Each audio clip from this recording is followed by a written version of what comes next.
you. You're scared. And you should be. This is not your company anymore. Leave the cheek of CM Punk.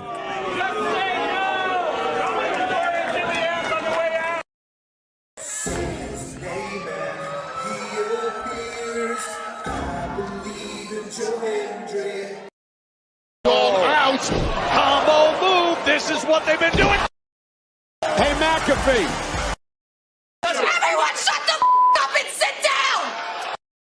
We got a mom in the front row who taught her daughter how to suck dick. I'm Mina Shirakawa. I used to be a model. I want to put on a big show. And that's the bottom line, because Stone Cold said so. What is going on, everybody? Welcome once again to the Saturday Shenanigans, hosted by yours truly, the Renegade JJ Williams. Hi guys. CM Punk drama bullshit to the side. I still consider Hangman the worst AEW champion they've had. First of all, we're going to bring in Walter Cruz. I said that as a joke when what's his name did his promo Monday. He said, "I'm from a prestige university." I said he majored in Steiner math. We've got the Heb man, James Hebert, in the house. I do really cool and dumb things on the internet. Right. A lot of shit going on here. A lot of fucking crazy ass shit. Where is Noah JD? Well, say his name and he appears, because we believe in Noah Foster. Fuck is this intro? It is one of those things where as fans we do have these desires for what we want to see, but sometimes you can't always get what you want, and there are reasons you truly don't get what you want. I wouldn't even listen to this in Grand Theft Auto San Andreas. What the fuck is this shit? God, rapid whack. Like I said, never been a greater time to be a wrestling fan, and with more companies in a more lucrative spot, in a more comfortable business spot, in a sense of mind, it seems, than ever. Again, WWE is not the only one. It is not the end-all, be-all. So let's go back to the Vaquer Wrestling JJ Williams to get the official word. JJ, speak! Make sure you tune in every week, because you never know who's going to drop in to join the shenanigans. Catboy is in the house. Hello, my internet family. I say if you want to make them as evil as possible, make them really mad. We have Mansfield joining the party now. What is going on, Josh? Like I told no one when we were in Cleveland, him joining Chase U was just an unfortunate side effect of my shenanigans towards you, JJ. I know how it can get better, Noah. The panel chooses you. Shut the fuck up, Josh. He said that so like. They got somebody to throw back. Yeah, I was gonna say. Just like how you and I had lunch together the other week. That was different. Ladies and gentlemen, the King is here. Say his name and he appears. We believe in King A-Train. There are so many believers in Joe Hendry. The only person on this panel that doesn't believe in Joe Hendry is King A-Train.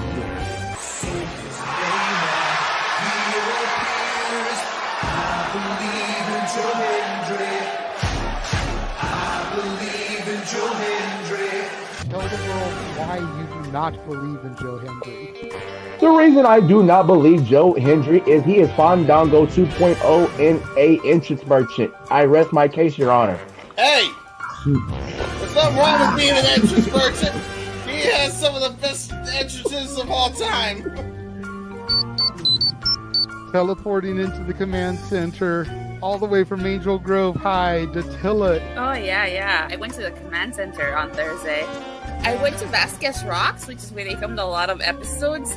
Somebody actually climbed to the very top of those rocks. I made it halfway. I was like, I'm not going up there.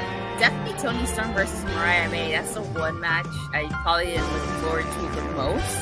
I really like the story. I'm familiar with All About Eve, so if it plays out that way, I kind of know how this is gonna go. Say goodnight, Datilla. Good night.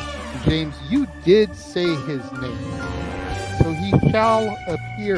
Ladies and gentlemen, announcement. First time on the Shenanigans. Jeff Meacham is in the motherfucking house. Ah! All right, we're coming in hard with the botch. All right, fucking hell. It's good to be back. It's good to have an opportunity to talk to the crowd on a Saturday. If you want to have yourself stomach through it, you can go back and watch when the Main Event Mafia took over Impact. That's what James is talking about. So if everybody just joined us, we're talking about people sedating people, attempted murder, boys, and tips. Welcome to Saturday Shenanigans, everybody. Aren't you glad I'm back? Welcome back, Jeff. Cool. What is going on, everybody, and welcome to this very special Friday episode of the Saturday Shenanigans. And yes, I realize the graphic still says Saturday. I fucked that up. I'm owning it. It is what it is. But anyways, we're moving on with it. Welcome, everybody, for joining. Thank you for joining us here this evening. It is I, your host and moderator, the Renegade of Wrestling, JJ Williams. Hope you all are having a fantastic evening wherever you may be. Hope you guys enjoyed SmackDown. Those of you that watched, we're going to go ahead. We're going to begin to bring our panel in. First of all, we have the He-Man, James Hebert, in the house. Hi, and before just by the way, it will be Saturday in like an hour, so just in my time, it doesn't matter. Shh. In an hour you'll be fine. You're right. You and me both, Charles. You and me both. Yeah, right. So what's going on, James? How are you doing today? I am going. Been busy. I've been still working hard at the dock. What else is old? But no, it's going good. Getting the last finishing touches of part 2 done, which is not easy because I'm a perfectionist and I hate my perfectionist ass, and it's just really annoying. You know that all too well because when we did the highlight reel, what was it? It was the first time, right? And I was late on that one by like a month and a half, and you were like, I wish we could have done it on New Year. Like, it's gotta be perfect, and it paid off ultimately, you know. But it still sucks that my perfectionist delays shit, and I don't like it. But other than that, I've been great. Now, is it because you're a perfectionist, or is it the tism? Or is it a little column A, little column B? Yes. The answer is yes. The thing too is my uncle, he's not necessarily autistic, but he's a perfectionist, so it's very much we are both perfectionists, and then my tism involved. Oh boy, that's a recipe for disaster. Not all the time, but most of the time. When we want to make a deadline, it never goes according to plan because it's like, no, this has to be right. It's not right. So, yeah. Gotcha. Shout out to Walter in the chat room. Unavailable to join us on camera this evening, but he will be back tomorrow. Want to give a big thank you to him for producing the interview earlier today, directing. Shout out to Charles and Safet. Going to go ahead and bring in our other panelist, and hopefully the fourth one will get here sooner rather than later. But we do have Josh Mansfield in the house. Look at that. He got his chair. He's sitting up and everything. I'm in my bed. Such a good boy. Fuck off. Try to give you some credit, Mansfield. Yeah, I know. Dang it. This is not... Unfortunately, the link is too big for the comments section. Voodoo. That's what she said. I mean, you could just keep sending me the link. Totally missed it. No, I heard you. I heard that. That's why. I heard that. Yeah, you can just send it to me, Mansfield. I'll put it in there. JJ. Yeah. Okay. Wait, I'll send it to you, James. Yeah, send it to me. Buddy. I'll put it in the description. I'll be a nice boy. Much thank you. You're welcome. And then if you could, JJ, if you want to, do you want me to tell him about it, or you, or You can tell him. howdy, everyone. So It's your shill. okay, yeah, my show. I'm the birthday boy. Just turned 28 on Wednesday. Happy And- belated, good sir. Still a Thank you. baby, but happy birthday nonetheless. I know I am still small child for Jeff. Yes. What just made my spine curve is that you're gonna turn 30 the same time I'm turning 50.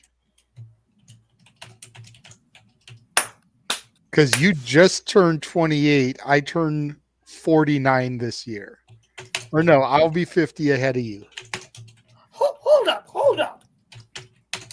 How the fuck are you that old? What do you mean? How the fuck is he? Are you okay? According to the kids around here, I was around when dinosaurs walked the earth. Okay, I know you were, but that's besides the point. Jesus Christ. Hold up. Jeff is what? Just turned 40? Yeah, I he's thought like you were exactly like around the same age. 43. No, I'm older. You don't look it. I was born before the original Star Wars hit theaters. He Holy was born the year of Return of the Jedi. Okay. But That shows you the age difference right there. mm-hmm. I was born the summer before A New Hope hit theaters. Okay then. So here's the thing, everyone. I have a t-shirt. Yes. Teespring.com/Jeff Meacham. I think that's still active. We think. Oh shit! I can't do it because it won't let me. I just tried. Well, then let me just put my Cash App name in the chat. Yeah. Well, you know what? I could probably just make it a hyperlink for you. Hold on. I'm making this more complicated than it needs to be. I forgot how you can make a hyperlink to shorten it. The man with the splitting headache has been able to math. I'm just saying. It's true. So everyone who does not know, my ass is broke AF.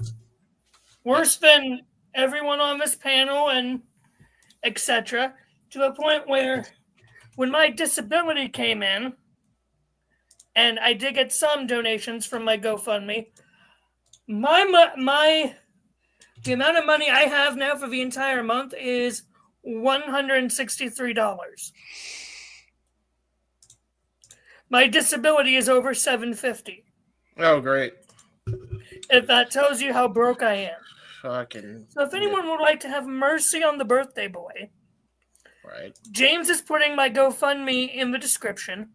Or the comments. The comments now because it won't let me in the description. Comments. Yeah.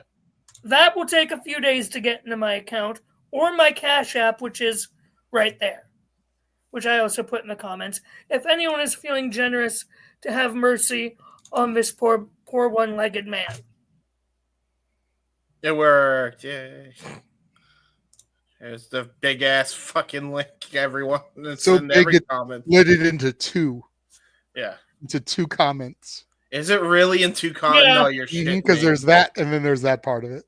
Oh my god. All right. Yeah. Well, I tried. Yeah. So I tried. Thank you, James. But yes, have mercy on the broke boy. Mm-hmm. And it's good to see you guys. Yes, good to see you. I have missed you guys. It's been busy. Been very busy for all of I us. unfortunately don't know if I will be here for night one of WrestleMania. Because it's still so stupid why they had to do WrestleMania on Easter weekend. Yeah. Hey.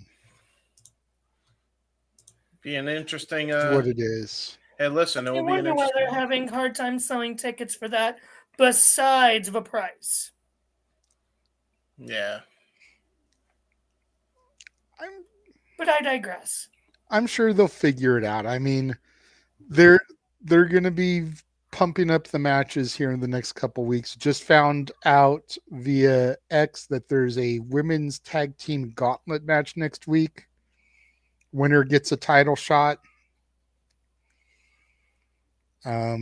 We know that the Motor City Machine Guns are now the number one contenders to the Street Profits. I'm sure that'll be at Mania. Thank you, Walter. Love you, Walter. Safet, I appreciate that. Thank you very much. Yeah, and it's also 420. Yeah, which is not the first time Easter has been on 420. But this is also the latest WrestleMania has ever been. But I think it's the first time it's been on 420 that I've realized what 420 is. Oh, Easter, you mean? No, 420 being the 420 and the other meanings of 420. I think it's the first time Easter has been on 420 and like I knew what 420 was. Okay. Because it was that way a couple years ago when I was in college. I don't remember it. Yeah. Oh, the jokes wrote themselves. Hey, listen. All I'm saying is, you can go to church, then you can go and smoke a blunt, and then you can go to WrestleMania. I mean, it's a weird combo, but weirdest shit's happened in this fandom. Or you can smoke a blunt in church and then go to WrestleMania. A lot more time efficient is what you're saying, JJ. And while the good little Catholic boy is giving me the eye like I'm freaking all kinds of sacrilege. There is Moses. Let's not forget that they do offer, freaking wine and bread for communion every week. So it's like you get your little shot of wine. You take your bread, you go back to your seat, you light one up. Do what Moses would do. See, I thought you were going to reference the fact I can't say anything because of our conversation before we even went on air, which we will not mention. You know what I'm picturing? All I know is if they do not have Rob Van Dam come out to kick off night 2 of WrestleMania, they fucked up. Bro, you know what's crazy? Like, you know what I can't get out of my head now is fucking Snoop Dogg on Epic Rap Battles of History where he's dressed up as fucking Moses. Smoking a blunt. I can't get out of my head now. Oh my god, okay. We haven't even gotten to any of the topics. And we're already off the fucking rails. Shenanigans. And it's just the 3 of us. Yeah. This is the way shenanigans are supposed to be. Number 1, Josh. I'm aware. And number 2, it was going to lead me to my shill of, and if you need product for that 420, get at Walter, Cal Fire Farms. Go ahead. Subscribe. Walter. Subscribe. Yes, Walter. Yeah. He sells that? Yeah. He grows it. Where the fuck have you been? Farms, Josh. I knew he smoked it. I didn't know. Okay. Walter, I absolutely love you, you beautiful, amazing man. But you didn't know this. Where the fuck have you been?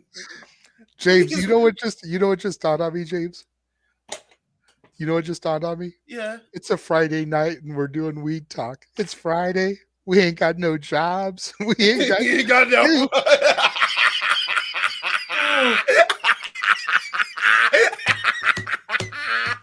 Walter, message me the link to your store, buddy. Yeah. Oh my god. Okay. Let's try to reel it back in now. Is that even possible? It is. We got a super chat. We did. Oh my god. Okay.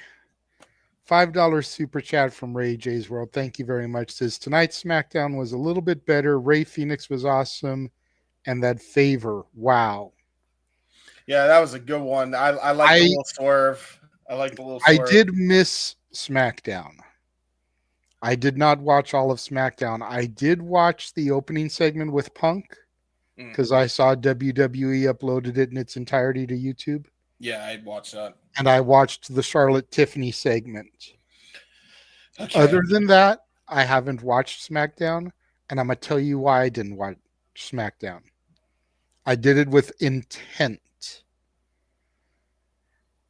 I was up here coming off of the interview that I had earlier today. Yeah. That sitting down watching a 3-hour SmackDown, I didn't want to come down here. Yeah. Or having to come in here and try to. I wanted to stay on the natural high that I've been on all day. Not the herbal high, Josh. The natural high. I've wanted to stay there. So I didn't watch SmackDown because as good as Monday was, as good as Tuesday was, I didn't want to take a chance that they were going to falter here on the 3-hour SmackDown. So I will watch SmackDown either tomorrow or Sunday in its entirety, and I'll see everything. But I knew Rey Fenix was debuting. I believe he took on Nathan Frazier, which good on Nathan Frazier for being the debut opponent for Rey Fenix. Mm-hmm. Okay. That match was very good. Well, yes, and I agree with that. However, I do have one complaint, and this will not be spoiling anything, but I have to fucking comment on this, so I apologize if you wanted for some reason to know his move names. Really? Adios amigo kick? The Mexican muscle buster? Really? Really? Are you fucking kidding me? That's what we're calling his names? Apparently, if you JJ, did you record SmackDown? Yeah. It DVRs every week thanks to the Sleen access that I have. Shout out to Walter once again. Okay, good. I could have watched it at 5 o'clock for me, which was 8 o'clock for y'all. I could have watched it and came on here. Fair enough. But again, I chose not to. Got you. Because apparently, from what I was doing Star Wars Battlefront 2 on Steam with a good priest friend of mine before I came on here. And so I had SmackDown muted. Apparently, Charlotte and Tiffany went off script. That's what I'm hearing, which is why when I saw the clip uploaded, I wanted to see it. And the clip apparently took a lot of their personal jabs out.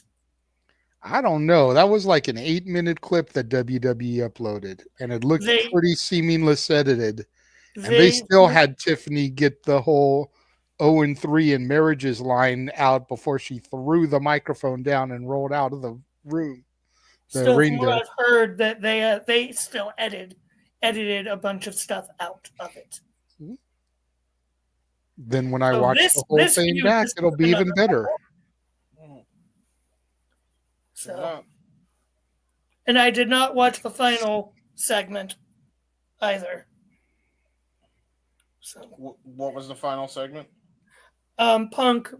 Probably what the Seth favor and was. Roman 3-man promo with Heyman because Punk was apparently supposed to tell Roman and Heyman to their faces what the favor is, because apparently Heyman does not even know. I didn't even know what the favor was because I haven't seen that segment yet, so I don't care if it's spoiled. I don't know. I didn't check. So, sorry, JJ. Let's canvas back to you. Hi. Thank you. Sorry. It's not my fault. Corner. Okay. Sorry, I just saw one of the burns. Ouch. Oh, what burn? Charlotte to Tiffy. Gotcha. Yep. Okay. Usually getting buried. It's not fun. Anyway. So, where to begin? I don't even know the topics for tonight.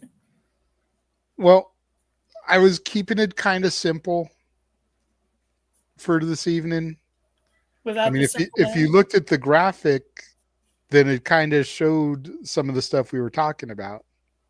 Could we see the graphic one more time? Because clearly Josh didn't pay attention. For fuck's sake, Josh.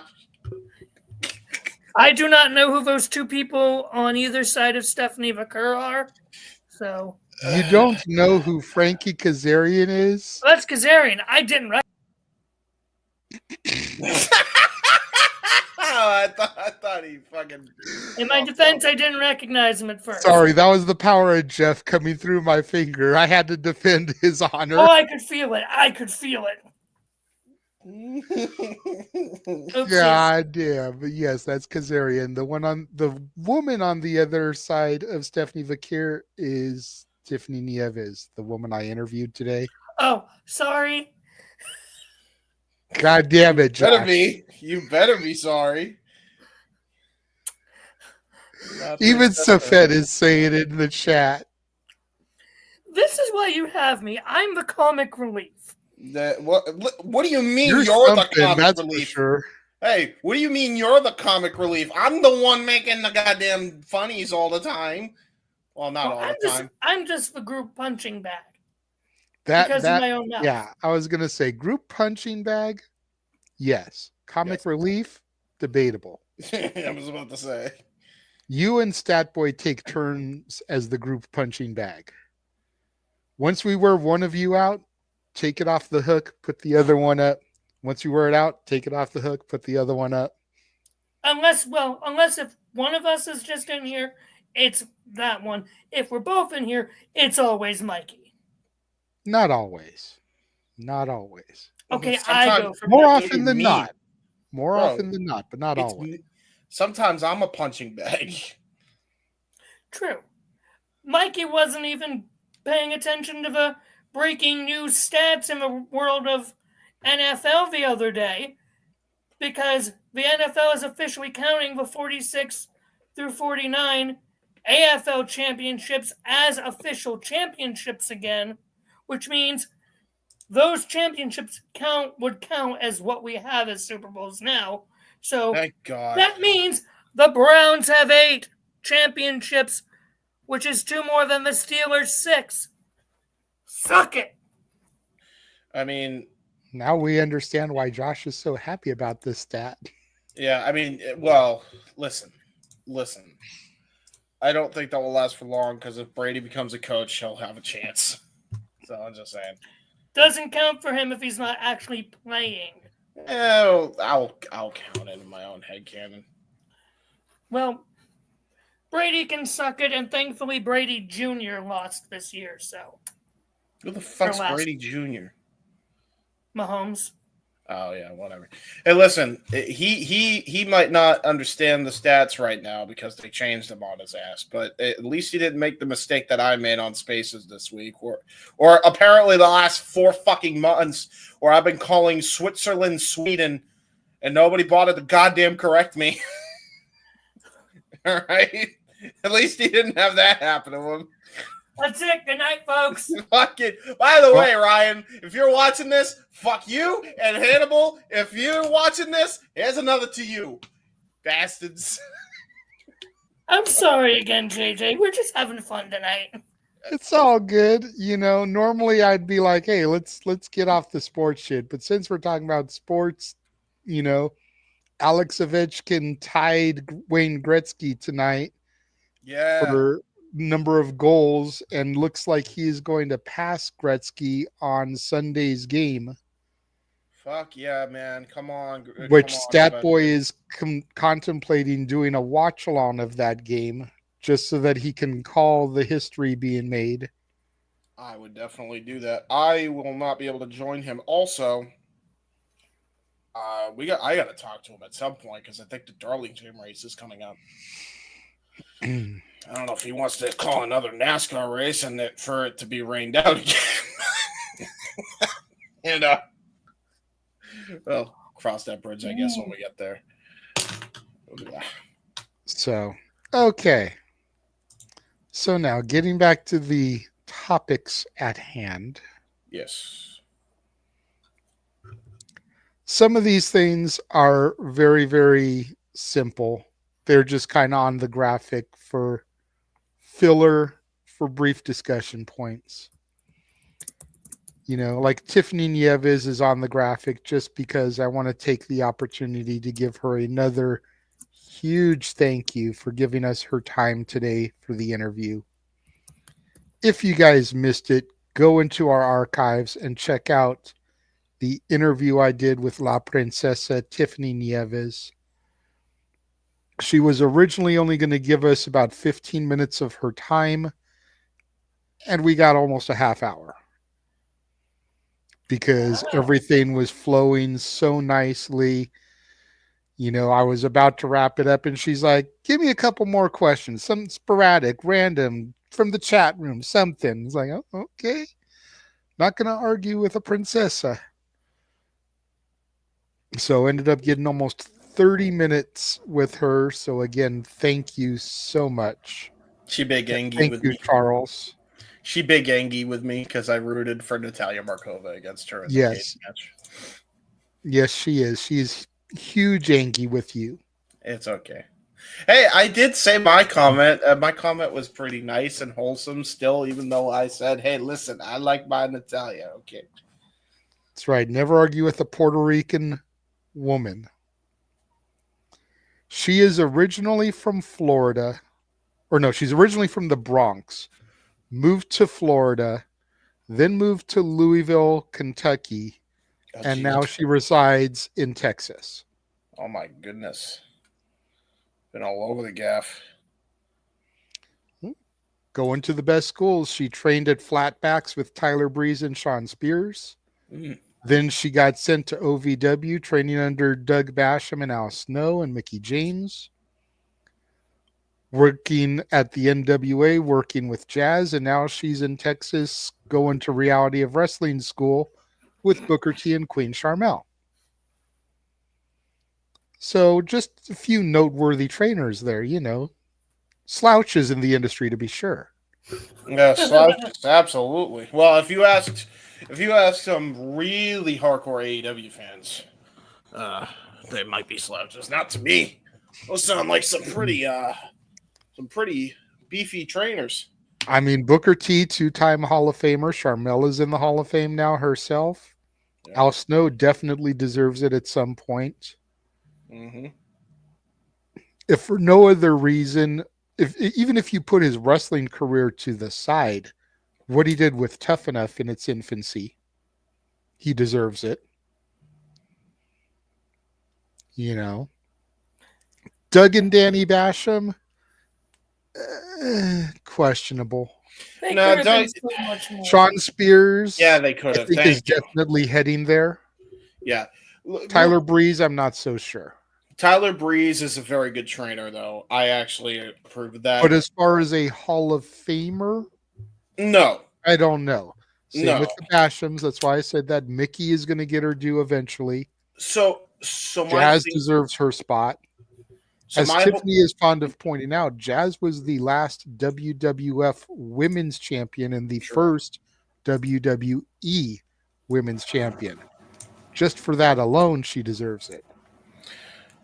I think the Bashams are good. I think everybody's good, right? You should be learning. But are they Hall of Fame worthy? No, but you know what? My whole argument with that is, though, Kurt Hawkins wasn't a fucking Hall of Famer. Probably, honestly, never will be. Fucking trained MJF. You know? I mean, he's a fucking stud. You know? Yeah, you didn't know that? Kurt Hawkins. Yeah. Trained MJF. Yeah, Kurt Hawkins trained him at, what the fuck is it? Create a Pro. Okay, then. Yeah. Yeah. So that's my thing. It's like, it's not necessarily about if they're Hall of Fame or not. It's about how much knowledge can you absorb. And I think that's, as long as they train them to do that, like, listen, study this shit like a sponge, you know? And that's where I think Tyler Breeze is very good. That's where I think the Bashams are really good. They're very underrated in that. A lot of people James, forget. I think you're missing. I never said that they were horrible trainers. No. But I just said they're not going to be Hall of Famers. No, probably not. I'm just That's saying. all I said. I Listen. definitely feel that they're good workers and can help mold the next generation. Yeah. I don't want my words to get twisted. That happens enough on the internet. That is fair. That's fair. All I said was they weren't going to be Hall of Famers. That's fair. Quick question when it comes to the Bashams. Yes. Was it them that Eddie and Ray beat to become tag champs? Yes. I'm not sure. Yes, it is. You know what they really could have done? They almost had the chance to do it with the cabinet. They could have pulled an Evolution if they would have not switched the tag titles too quickly.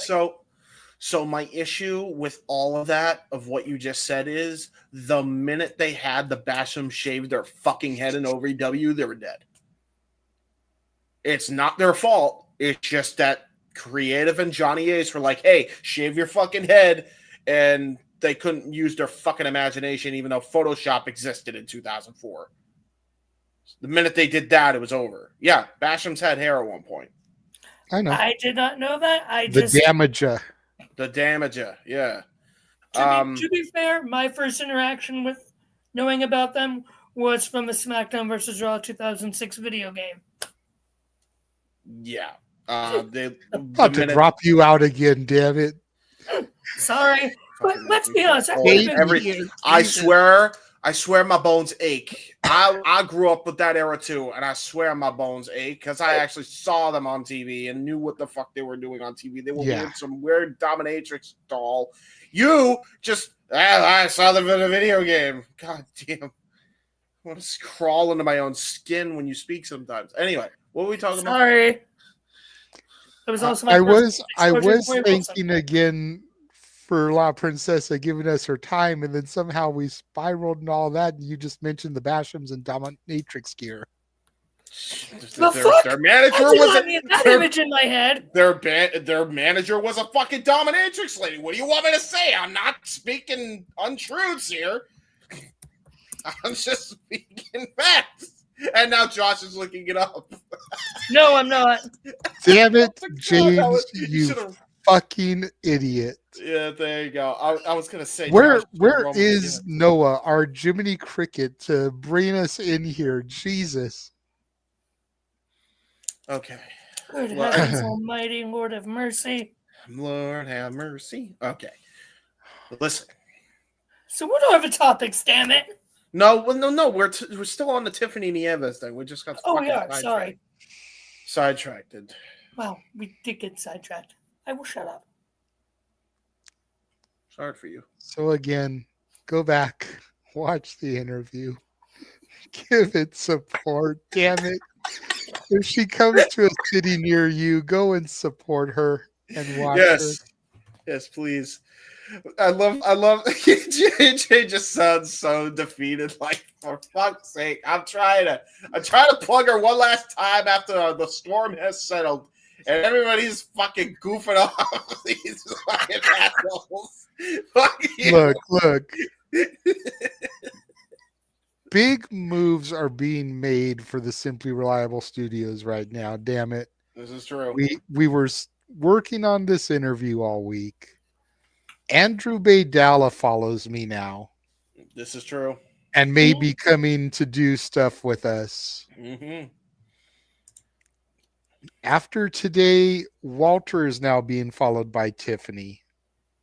What the fuck? Tiffany Nieves. Nieves, yes. I was like, Stratton? Both of us are now followed by her. Awesome stuff.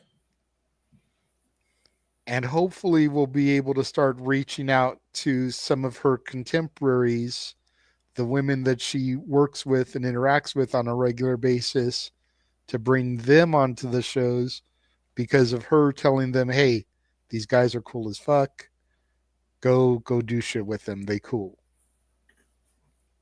Nice.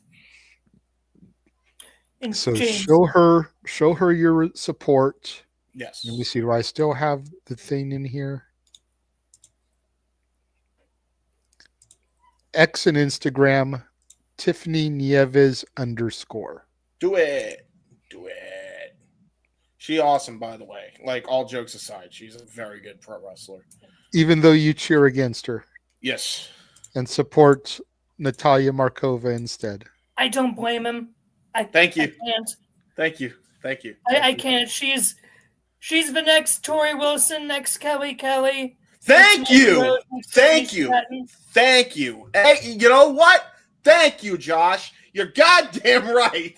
You're goddamn right. She is the hottest fucking woman in the industry. Period. Bar none. Don't at me. That's my It went, my opinion, from Tori, who was my first crush. Yeah. Kelly, when I actually started watching. Yeah. To Mandy Rose, which was blonde. And now and now to Nikita Lyons for a little bit. Tiffany Stratton and Natalia Markova. There you go.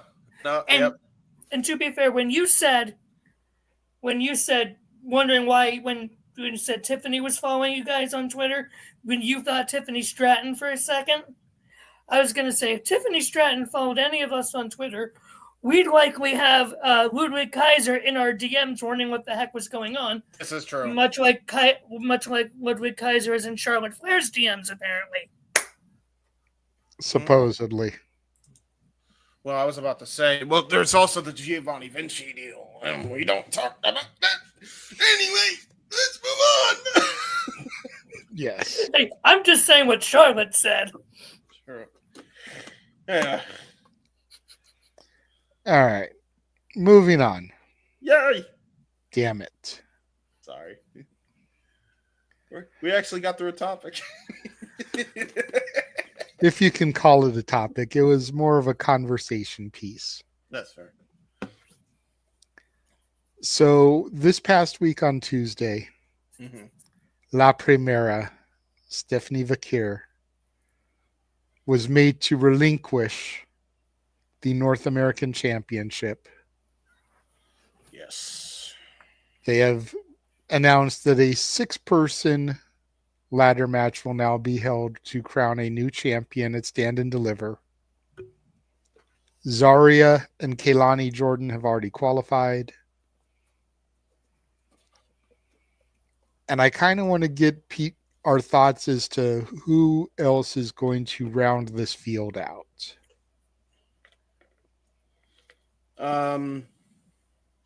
Feel like Jordan Grace. Wait, go ahead, Josh. Do we have a bracket? All we know is Zarya and Kaylani Jordan. Yeah. Okay. Did they beat anyone for it, or? Yes. Who did they beat? So we know nothing. I'm blanking now. No.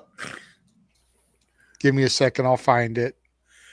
So all I'll say is Zarya beat Lash. Okay, Lash Really? Legend. Yeah. And That's then surprising. And then there's who did the other person beat? I'm looking it up. Well, Zarya's fucking great. I mean, yeah, I'm for it. This is true. Roxanne. Oh, that dude was Kaylani beat Roxanne. Damn. I'm going to pull producer card for a second because Charles asked. Charles. I'm going to say they're still going to have a last chance match. There you go. We're talking about those assorted. I'm going to say, if you go to the description of the video, it tells you. Yes. Everybody check a description, please. For fuck's sake. Anyway, what were we saying? Yeah, so Phil Jordan should be one. And then they should also get the person she's feuding with. Walter's Jada? other crush. Yeah, Jada Parker. Mm-hmm. Walter's other crush. Yes. Don't say it like that. Headache or not, his wife may come up and smack the hell out of him. I'm just saying. If you put it to like that. So yeah, there's that. There's and then I'm thinking probably Lola Vice, just because they have to, right? And then the other one, Fallon Henley. Yeah, probably Fallon Henley, or was she the one who led the Toxic Attraction Beta group? Fatal Influence, yes. That thing, yeah. Okay, yeah. How many is that? Fallon was the champion before Stephanie. Okay. So maybe not. But what about Nikita? Nikita hasn't been around for a minute. Yeah. Listen. I mean, it's possible. Because I'm hoping that somebody will get thrown into this match that hasn't been around for a minute. Are we? Oh, Thea Hale. Thea Hale, yeah. Yes, please. Yes, please. She's still there, right? Yeah. Technically. She's my other crush. I don't know why they don't use her. Duke is the only one who's been released. Andre Chase has still been on NXT TV proper, going through this internal struggle. Riley Osborne was on an episode of Evolve. Thea is the only one we haven't seen since the disbanding of Chase University. And I follow her, so I get to at least see her once a week doing her chaotic coffee adventures. She with Cappuccino Jones? No, but that would be fucking hilarious. If she goes to like local coffee places around Florida and like makes little Instagram reels. Come on, now she's got to do it with Cappuccino Jones. I actually have a possibility. Okay, I'm listening. And this is, no, let's be, for the sake of argument, it's going to be Cora Jade challenging at Stand and Deliver for Stephanie Vaquer, right? Are we all in agreement with that? Sure. Say that one more time. Sorry, I was distracted. Stephanie Vaquer is going to defend probably against Cora Jade, right? I don't know. Like, I think it's either going to be Jordan or Jada. Oh, that's right. Jordan's there. Huh. I forgot about that for a second. Because that's why when James keeps trying to throw Jordan into this, I'm like, dude, give me Stephanie versus Jordan. Okay. So I'm going to put Cora Jade into this. You want to put the biggest match you can get on WrestleMania's weekend. That's true. Okay, I'm going to put Cora Jade into the ladder match then. And if we have someone from NXT, Zaya Brookside. You mean TNA? TNA. Yeah. Oh, yeah. Zaya, too. Zaya. Yeah. I mean, I would not put it past them to do Tessa. I would. You really? I wouldn't. I don't think they would do Tessa. No. Not yet. No. They're still trying to. They're still trying to rehab her, I guess. Well, not just that, but this partnership is, in theory, if the rumors I've heard are true, between a 3 and 5 year partnership. Right. Don't shoot your shot with Tessa right away. Yeah. Yeah. Number one, to James's point, let's rehab her a little bit. She just came back the end of last year. Let's give her time to see if she fucks up again. 1. And 2, the only match I want, just like everybody wanted Moose versus Oba, the only match I want is Tessa versus Charlotte. A Flair versus a Blanchard. Oh, she's Tully Blanchard's daughter or granddaughter? Daughter. Daughter, yes. Oh. Yes. Oh. Yes. So we have horseman history here. And also, which woman's more hated? I think Tessa would be the babyface. Yeah. Oh, wow. So. You know what, though? We're talking the WWE crowd. The WWE crowd is fucking done with Charlotte. Well, yes, they are. Tessa ain't done shit to the WWE universe. However, they're both fucking toxic. Listen, we know that Tessa wasn't rightfully accused of the shit that she didn't do, but she definitely did shit that they got angry about. So that's a toss-up. We're talking that match could be Goldberg Lesnar Mania 20 and Lesnar Reigns Mania 34 levels of bad. I mean, I ain't gonna lie. I just fucking, if you're gonna do anything with Charlotte, right, and Tessa, don't have Charlotte win the championship. Please don't have her win the title, right? But here's some fantasy booking for you, right? Tessa wins the world title, comes out of nowhere, shocks the fucking world, wins the belt on her first night, pulls a page. She should. She's that talented to pull it off. And then have Charlotte win the IC title, and then have them bring two people in to win the tag titles. You know the two people I pick? Rachel Ellering, Teal Piper. Friends of Flair, both have fathers who were heels. And there's your new 4 horsewomen. So wait, so it's Charlotte, Tessa, Rachel Teal. Ellering, and Teal Piper. That Piper's works. daughter. I was gonna say Natalia, but yeah, no, yours works. I mean, the thing with Natalia is, they need to give her something. I'd almost make her the fucking Sting trying to foil them. Well, Natalia's going to be part of this gauntlet match next week with Maxine Dupree. There you go. There you go. Makes sense.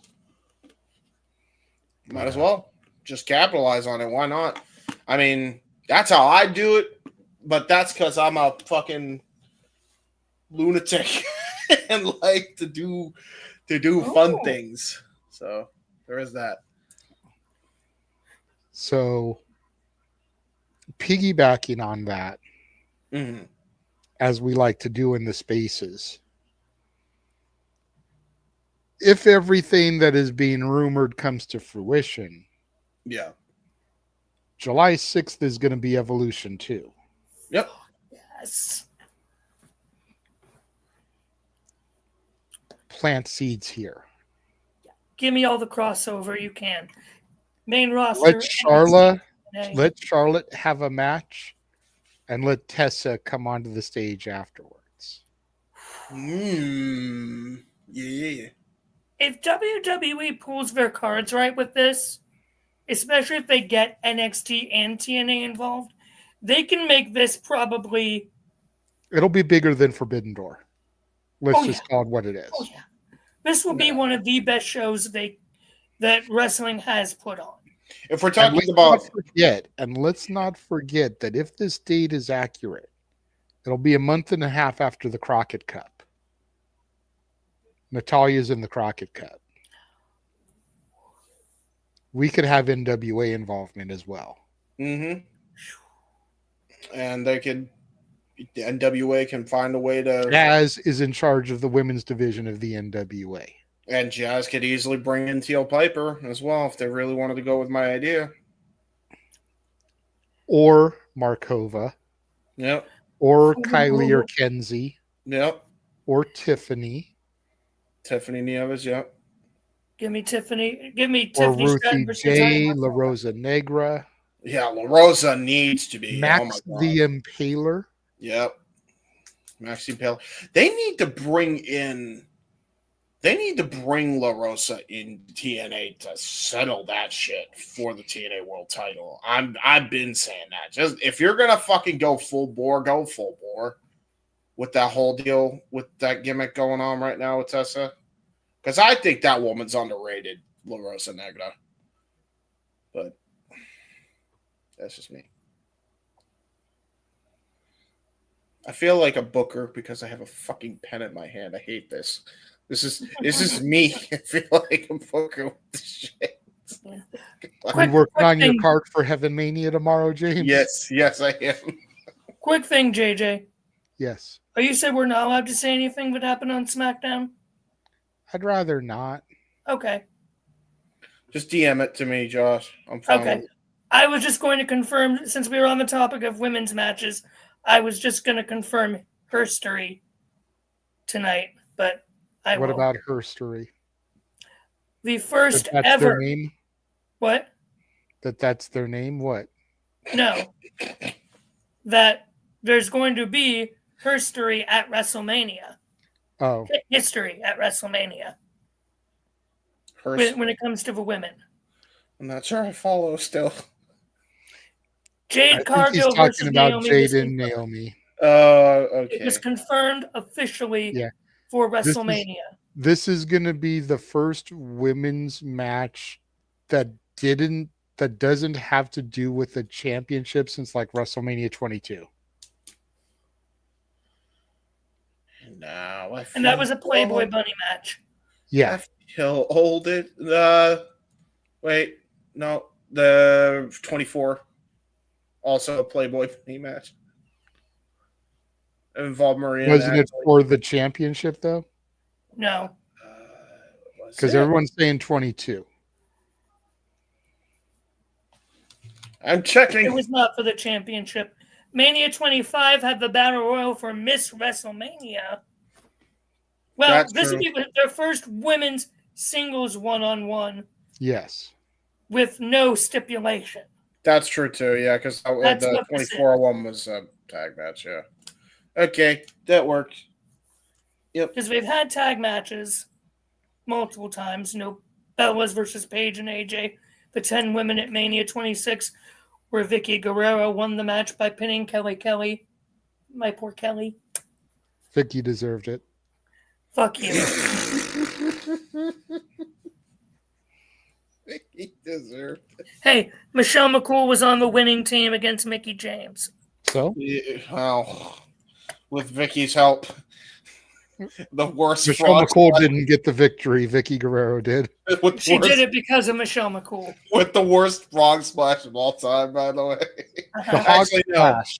It was There's- the hog splash. There was either Not the that hog one. splash. That's true. There was either that one or the one that Snoop did on Snoop Dogg. did. Yeah, Snoop did on Dynamite. Yeah, that was pretty bad too. Walter, the answer is no more than 8. Okay, that will give me enough. Yeah. Mainly because I don't want it to go for fucking ever. Like, I know me and you could probably book a 2-night show, but I just want it to be a 1 night only, no more than 8, because I don't want us to go for fucking ever as we each lay out our shit. And ever and ever and ever. Endeavor is the company name that owns TKO and Group Holdings and WWE and UFC. Pun. Sorry.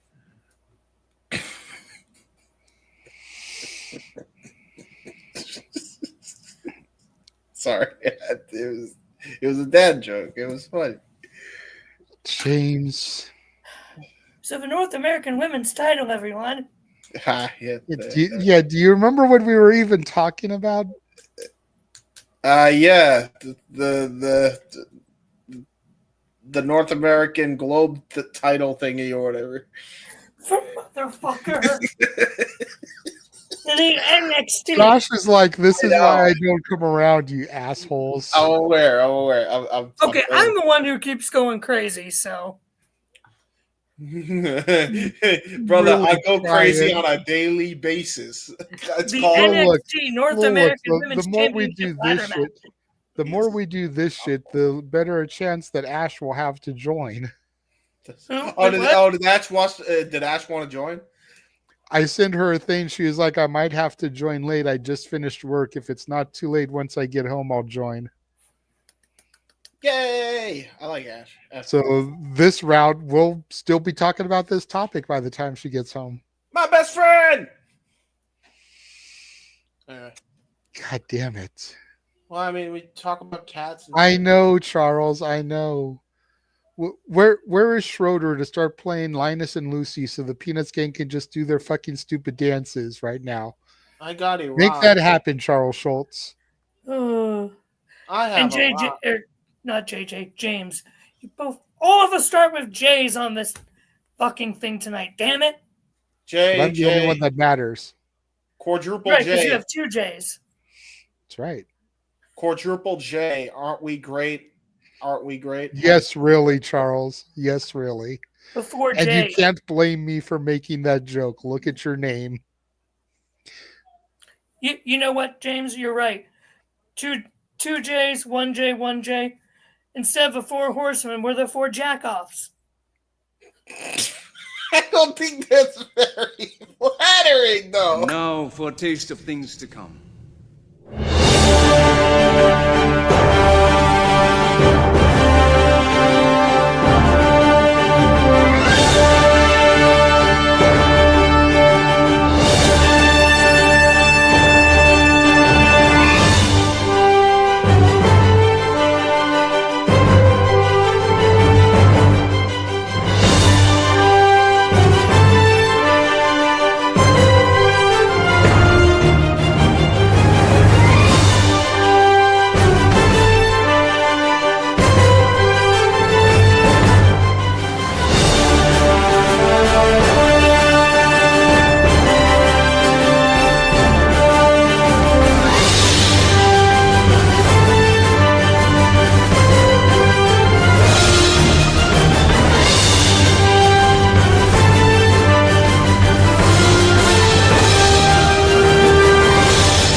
Oh, the wrestling!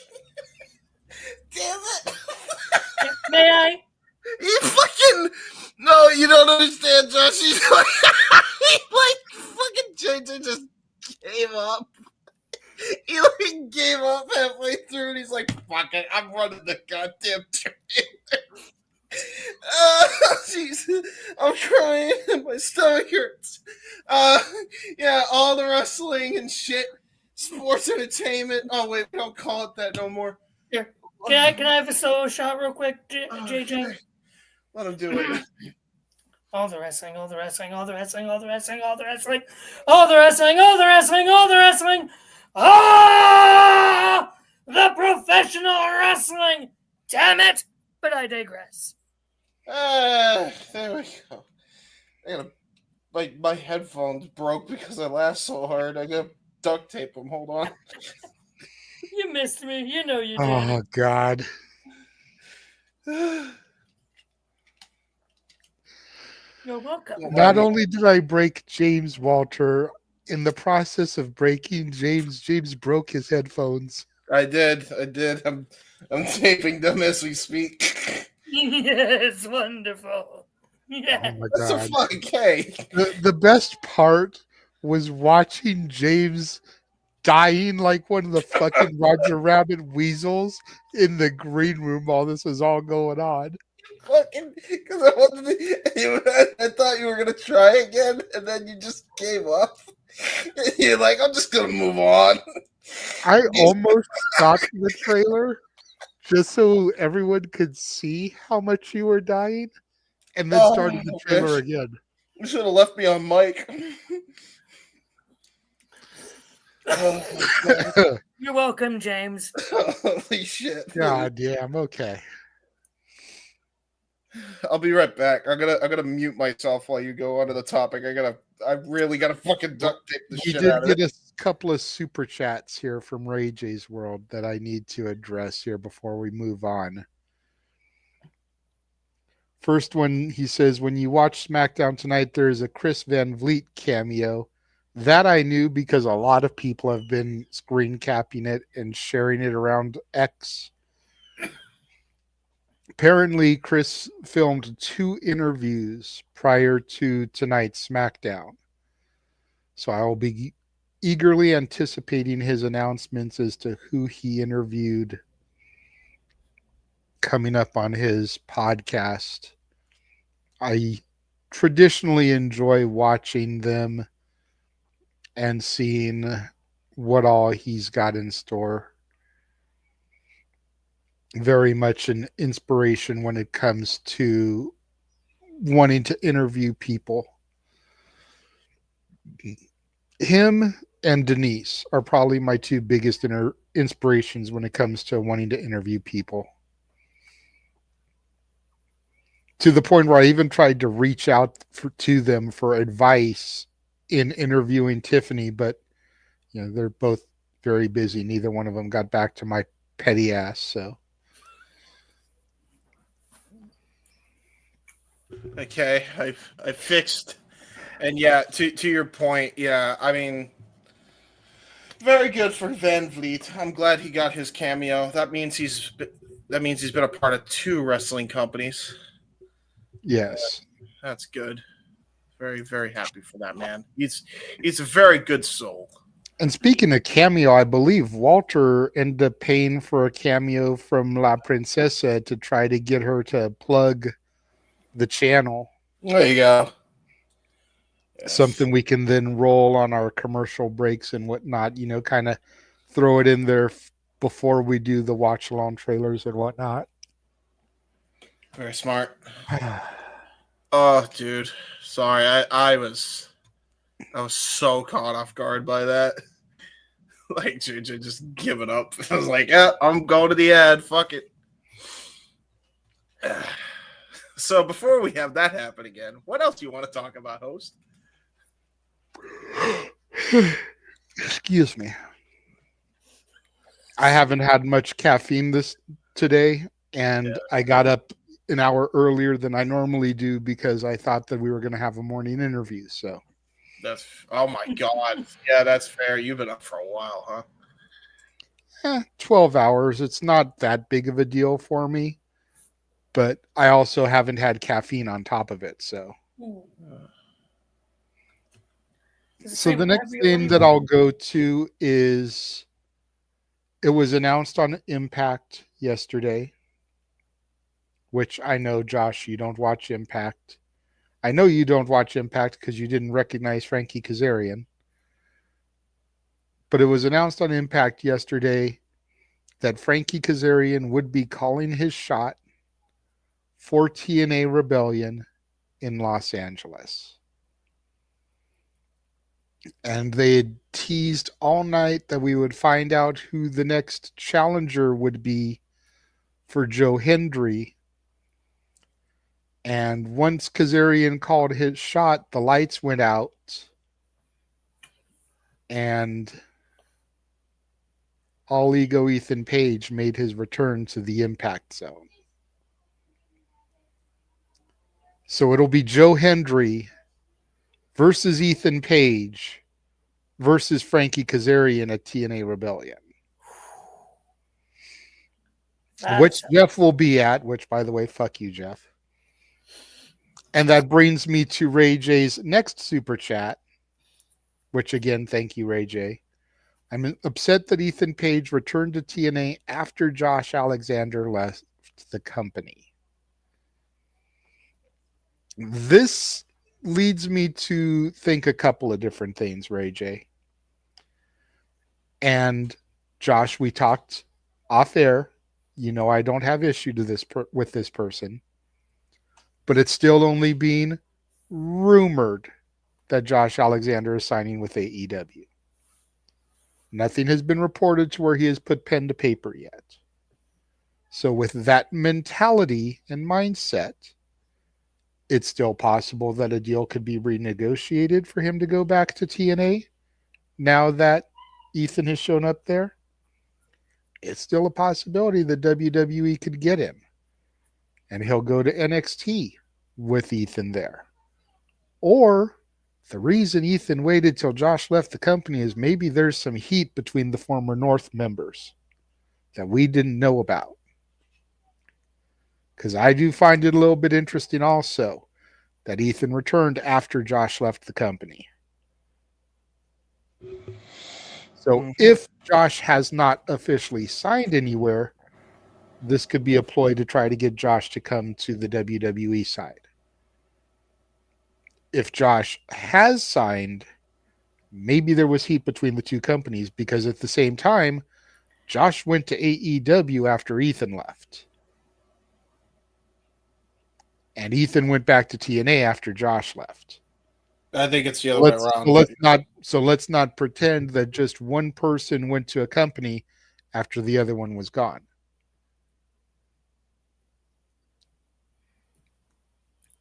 Ethan left AEW, then Josh left TNA. Ethan went to NXT, and now it's rumored that Josh is going to AEW. All managing to keep missing each other. Could that be on purpose? Just something to think about. You may, Josh. Go ahead. Might be a bit of both. Because TNA and AEW, after their relationship soured, that wouldn't surprise me. And WWE would very much take advantage of that fact in sending Ethan Page to TNA after Josh Alexander left. I don't know if there's heat between them that I don't think anyone knows at present, but I think it's more so the heat between the companies. Possibly. Mm-hmm. James? I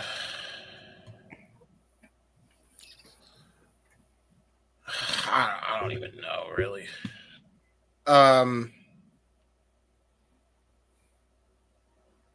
Well, first of all, the actual topic is Frankie cashing in his shot in LA. Yes. I think it worked its way into it because of Ethan Page showing up. Yeah. And a former connection in the North there, which was a TNA tag team. So yeah. I don't see why not. I mean, to me, Frankie's got to win. do we think that maybe they're doing this just so that Joe Hendry doesn't have to eat the L and get damaged? Maybe. Page can get pinned. Yeah, Page. Yeah, honestly, that might be the way to go. Yeah.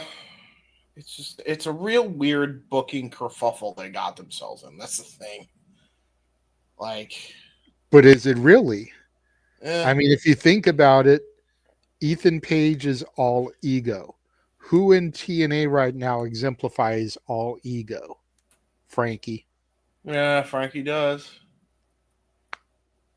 But then the problem with that though is there's another person who's been full of themselves, and that would be Alexander. At least as far as I remember, he was a heel, and he was mad about Joe Hendry kind of taking his spot.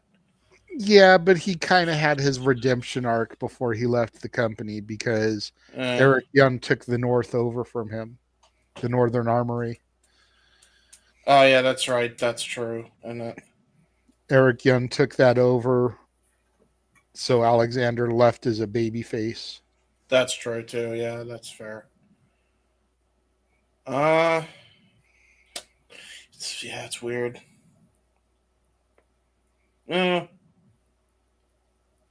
I mean, I feel like you'd have to have it be.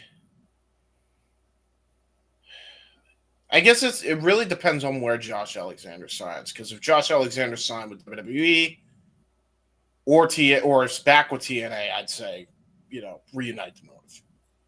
If not, I just have Ethan lose clean. I mean, you also have that issue between Ricky Starks and Ethan Page, right? Mm-hmm. So, yeah, plan of that, and that's how he loses that, and then that's how Frankie wins because of a distraction. I mean, it's to the point now where it's like Joe Hendry is too big for TNA. You got to take the belt off him and put him on the main roster like pronto. Well, he still has a contract. His contract is up at the end of the year based off of reports that I've read. So he's still technically stuck there until, we'll say, December. This is what you need. If you're going to keep him in TNA, you need to go full bore with this partnership with WWE because Joe Hendry is too big for TNA. And unless you let him go to Raw or SmackDown a lot more often, like, they're not going to be able to capitalize on that momentum properly. And this is the one thing I hate about petty shit about wrestling and the business side of it. When you have an opportunity that golden and you don't seize it, it chaps my ass to no end. How many fucking times have we seen a wrestling company just fumble a fucking opportunity over and over again when it could fucking benefit their bottom dollar to not only the performer, but their own fucking pocket? Because the fans would invest in it. Yeah. I mean, you're not wrong. I mean, is there a TNA pay-per-view anytime close to WrestleMania? Actually, yes. As a matter of fact, there is. There are technically two. Oh. There is TNA Unbreakable, which will be happening Thursday, April 17th. And then there's Rebellion, which is the Sunday after WrestleMania, the 27th. Okay. Now, Then disregard my idea for Joe Hendry. Since Unbreakable was brought up, Unbreakable, in the tradition of the match that made Unbreakable in TNA, Christopher Daniels versus AJ Styles versus Samoa Joe, every match at Unbreakable is going to be a triple threat. Just adding to my fucking Triple Mania shit that I've been bitching about here. Oh. 4 triple threat matches at Unbreakable because we're crowning a new championship. The digital media is gone. They're having an international championship. So it's going to be 3 triple threats to qualify for the triple threat to crown the new champion. So there's 4 triple threats. Then you've got Trick versus Oba versus Javon. We're looking at probably Spears versus Page versus Starks. Ooh. We've got Bianca versus Io versus Rhea. Most likely. We've got Roman versus Punk versus Seth. I still haven't watched SmackDown, so let's not with the favor. But in my head, until I know what the favor is and watch it, Punk's favor could be getting added to the main event of night 2. Cody, Cena, and him if he wins. So that's a triple threat, theoretically speaking. We've got the 6-woman ladder match. We've got fucking what's probably going to be a fatal 4-way for the IC title. Dom versus Finn versus Braun versus Penta. Multi-man mania. I was just telling Jeff on the phone this morning, it's like fucking WrestleMania 2000 all over again. I just need Ice-T to come down to the ring rapping D'Lo Brown and the Godfather. Well, the thing about Travis Scott's going to be there instead of Ice-T, so there you go. The only one-on-one match that year was some stipulation women's match. That wasn't even for the title, because Stephanie had the women's title. Yeah. But there's, not counting championship matches, there is, I can tell you, the matches that are regular one-on-ones, not counting title, are AJ Styles versus Logan Paul and Jade Cargill versus Naomi, because Drew and Priest has not been official yet. And there's there's Orton versus KO. Yes, because it hasn't officially been called off yet. I know KO might be injured, but it hasn't officially been taken off the site yet. SmackDown called it off. Did I watch SmackDown, Josh? No, but you were saying... Did I watch SmackDown, Josh? No, I was it hasn't happened yet, has it? Okay, for you it hasn't happened. Got it. Work with me, Mansfield. I was trying with that. I was like, wait, where are you going with this? Sorry.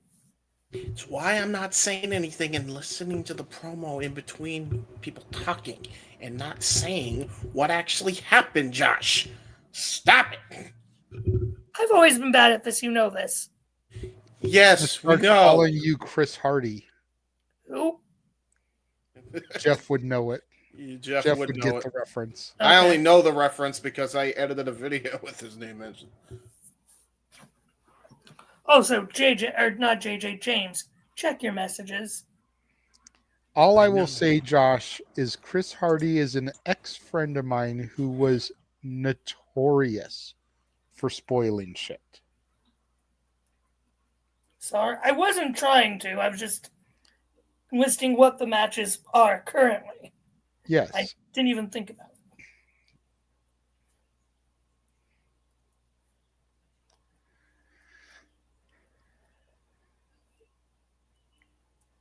So Frankie Kazarian calling his shot. I am a little bit jealous that Jeff is going to get to be there for that.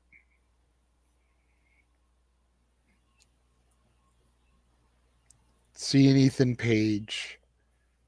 It actually would be a great opportunity, I think, depending on his status with the company, possibly debuting a Scorpio Sky. Because if you think about it, you've got Men of the Year and you've got SCU. Whose side is he on? There's drama. There's suspense. Cinema on WrestleMania weekend. Or the weekend after.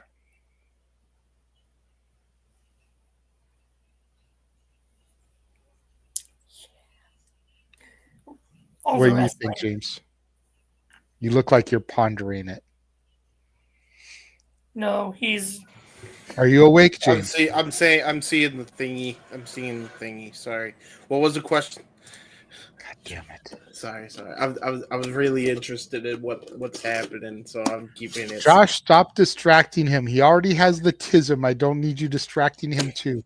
Sorry, he wanted to know what the favor was, so I was telling him. Yes, he did. Go ahead. Sorry, repeat. What I said is determining on his status. Mm-hmm. Rebellion would be a great place to debut a Scorpio Sky. Is he gone from AEW? I don't know. He hasn't been used for a while. I don't know if he's still under contract. Yeah. I don't know if maybe he's quietly left. There's history with SCU. There's history with him and Ethan. Mm-hmm. Men of the Year, SCU, the drama, the suspense. Where does Scorpio Sky go? Who does he align with? If they do bring in Scorpio Sky, I want them back with Dan Lambert. They have to. You would rather Sky be with Page and Lambert as opposed to being with Kaz? Yeah. Yeah, because that whole thing ruled. That whole thing's so ruled. I agree, but if Kaz is already world champion, Sky could go after the X Division championship. Yeah. And they could get the tag titles together and do the whole two-man power trip type of thing. You know what? I'm going to say Russo swerve it. Have Ethan double team and say, you know what? Do the little Mickey Mouse Clubhouse smile he always does. You take it. Let Kazarian get the belt.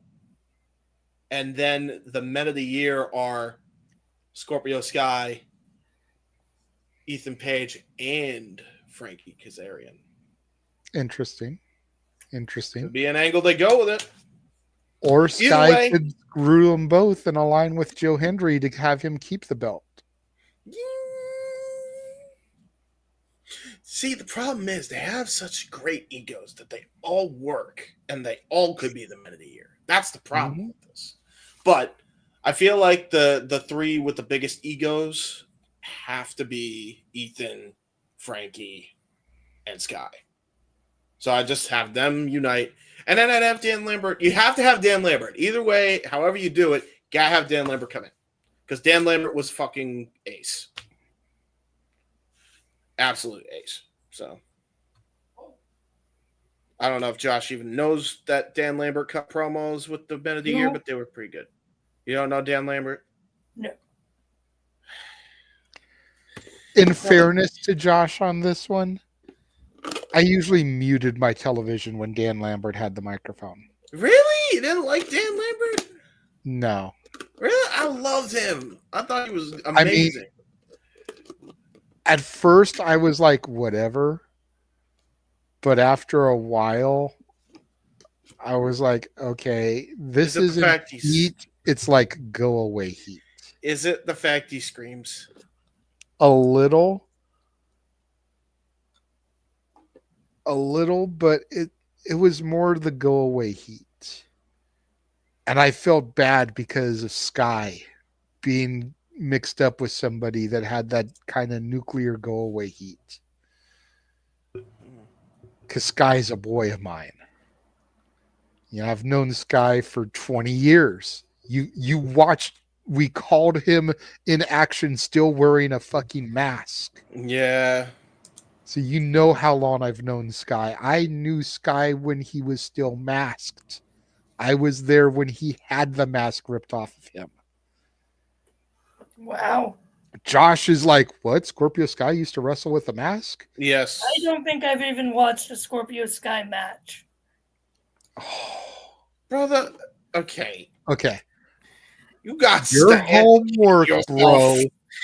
Your homework, bro, is to go to the watch-alongs that James, Walter, and I did this week for PWG. All-Star Weekend 1, Night 1, and Night 2. The link to the videos that we used when we did the watch-along are in the description of our watch-along coverage. Watch the Scorpio Sky matches. There's one each night. He was part of a tag team called Aerial Express.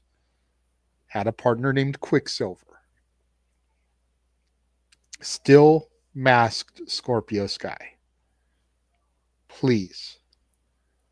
Before next week, which is our WrestleMania karaoke show, and hopefully you'll be back for that, because I know you and karaoke, plus it means you might be able to make some money.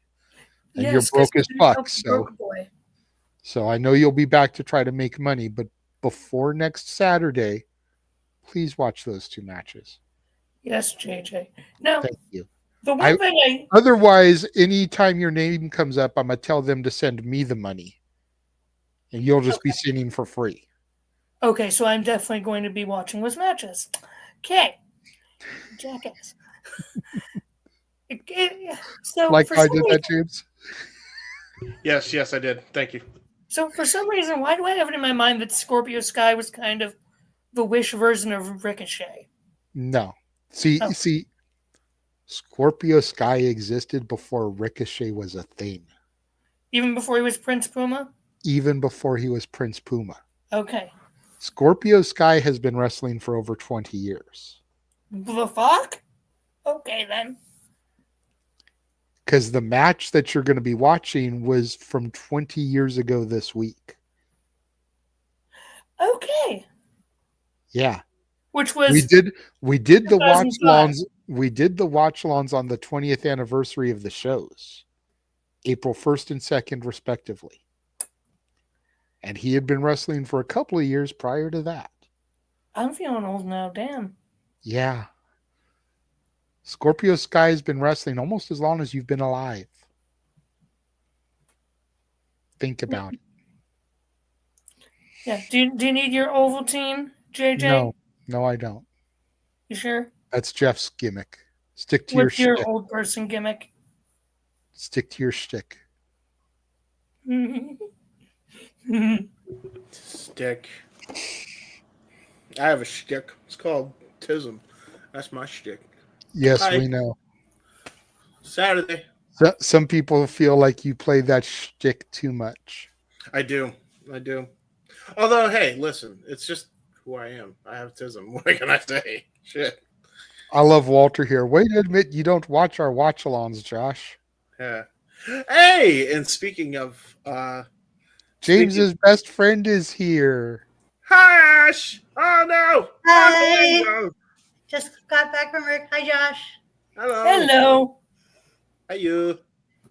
Real quick, since someone else has joined, I actually need to get going because my sister just came in and she needs to be going sleepy, so me being loud crazy with y'all is not going to help that.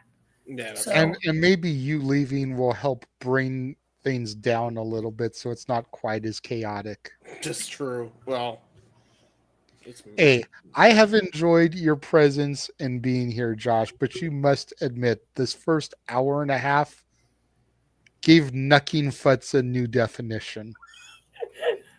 Oops. Oh, God, what did I miss? I don't know if you want to know, Ash. I don't know if you want to know. I'll find out on the replay. I usually, whatever I miss on the shenanigans, I catch up on the replay afterwards. Let me put you this way. We broke James to the point where he was still broken after the commercial. This is true. I was kind of dying. In all fairness, Ash, going to the commercial is what broke James. Because JJ just gave up. He gave up. He was like, yeah. I was sitting here trying to reel Josh and James in, and I wasn't being successful. So I just said, fuck it. Yeah. Clicked on the trailer, ran the trailer, and that broke James. Hey. Why do I feel like, James, you and I are more behaved when Noah and Jeff aren't here? Because we're Noah and Jeff are here. Are here. No, actually, here's the thing. Jeff triggers me too. My tism activates when he's in there because I'm trying to fucking pop him every fucking chance I get. So that's not entirely true either. I try and get Noah. Yeah, so there you go. Okay. But I'm gonna get going for y'all's sake and my sister's sake. So if I may do a plug real quick, buddy. Go ahead. Ladies and gentlemen, I am the Cleveland combatant, the Meltzer of the multiverse, if we're even still calling it that anymore. We're not. What? We're not. Okay. Well, Meltzer of the Shenanigans. Stop living under a fucking rock. I'm a busy boy, James. Let's say Josh. Yeah. So fat. But thank you all. My Cash App is in the comments. You can scroll back up to that. Love you all. Fuck Bill Belichick. See ya. It's always fuck Bill Belichick. Always. All the time. Hello, Ash. Hello. Hi, Ash. So, yeah. Boy, you guys had quite the week, huh? Especially with the spaces. Oh, Jeebus. This week has been an interesting one, to say the least, between the spaces, both good and bad, being followed by Andrew Baydala now. Oh, nice. To get to do some stuff with him, either in spaces or in video form here. Oh, that's pretty sweet. The interview that was done today with Tiffany Nieves. You know, lots of good stuff, but then there was also the drama in the spaces. Yeah. I mean, believe me, I've been wanting to be a speaker for like the AEW spaces, but it gets to the point where it's like, nope.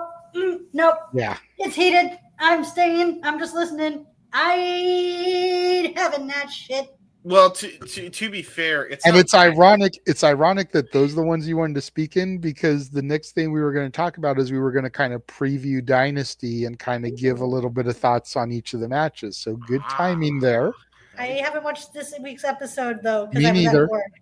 You're Me fine. neither. You're fine. Neither am I. But I have an idea of what's going on because I was funny how you mentioned I was thinking about previewing Dynasty, but I was going to wait until Collision, just on the off chance that they might have some matches added because, you know, AEW is known for doing that. So I'm sure if nothing else, they will add 0-hour matches on Collision, because right now I think I can go here to my folder real quick.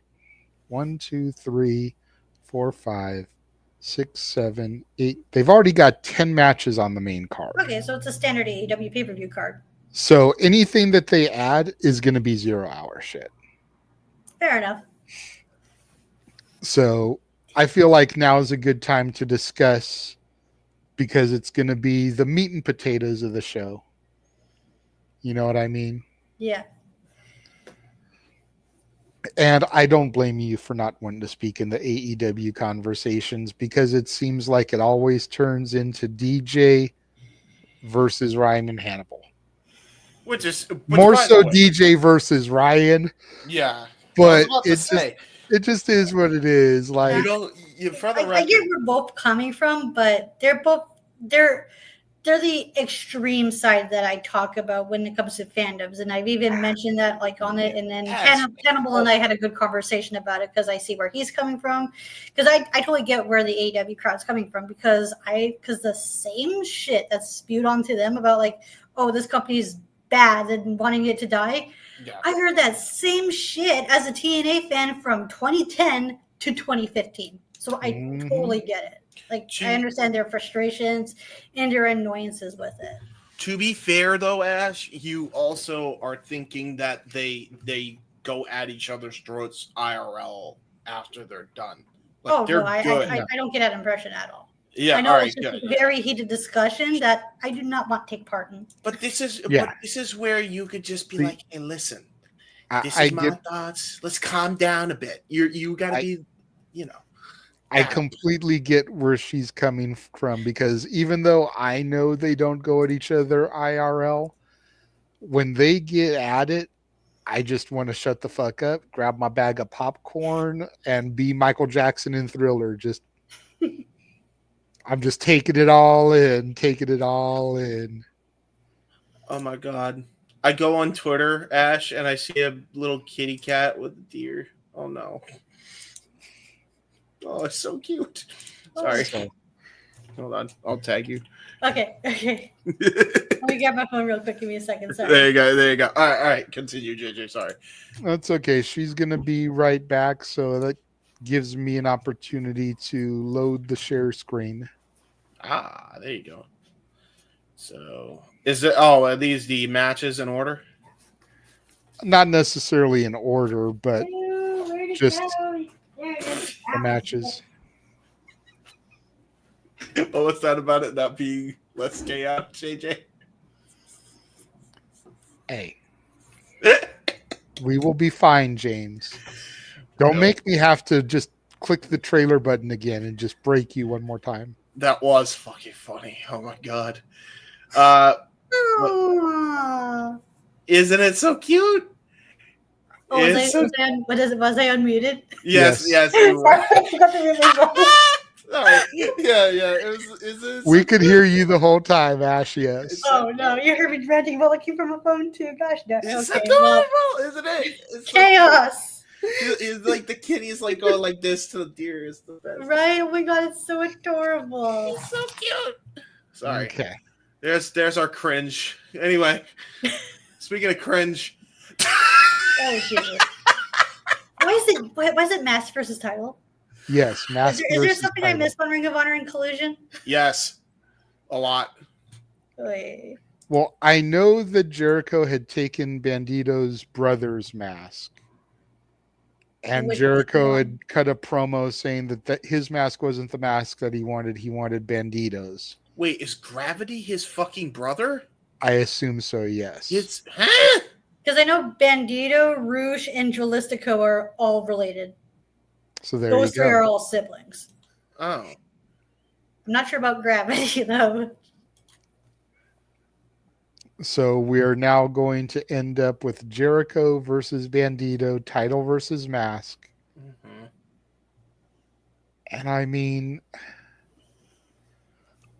on the one hand, you got to figure they're going to keep Bandito's mask in tow. But on the other side of things, I'm like, why are you going to take a championship off of Jericho until you've got another major person holding a Ring of Honor title? Especially if a TV deal is something you're trying to go after here. Oh, they're still doing that. They're still pulling hope for like an eventual Ring of Honor on TV. Yes. I'm telling you, until they get AJ, if they in fact get AJ, there ain't no TV deal coming. See, and I'm still not swinging from Mike's, proverbial fruit hanging from the tree. I don't think it's happening. But knowing that they're starting to build towards Mercedes and Athena, I could see Mercedes taking Athena's title, and that's what they use to get the TV deal is Mercedes. As cringe as we feel she is, there's still enough people out there that know the name Mercedes that would draw, and like watch a television product that she's featured on to get them that TV deal. Yeah. And I think that they would probably wait until she was closer to winning the title to pull a title from Jericho.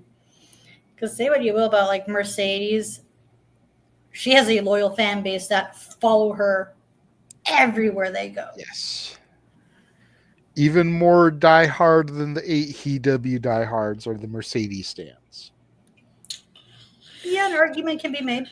Yeah, argument can be made there. Yeah, she could do no wrong. No, look she at look at New Japan.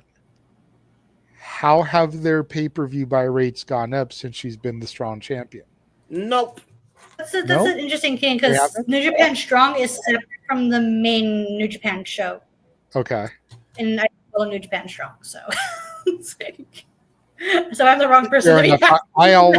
I always kind of lump them in together. I didn't realize it was that big of a difference. So yeah, because during the pandemic, New Japan Strong was there to create because they wanted to have the weekly shows and something for their contracted.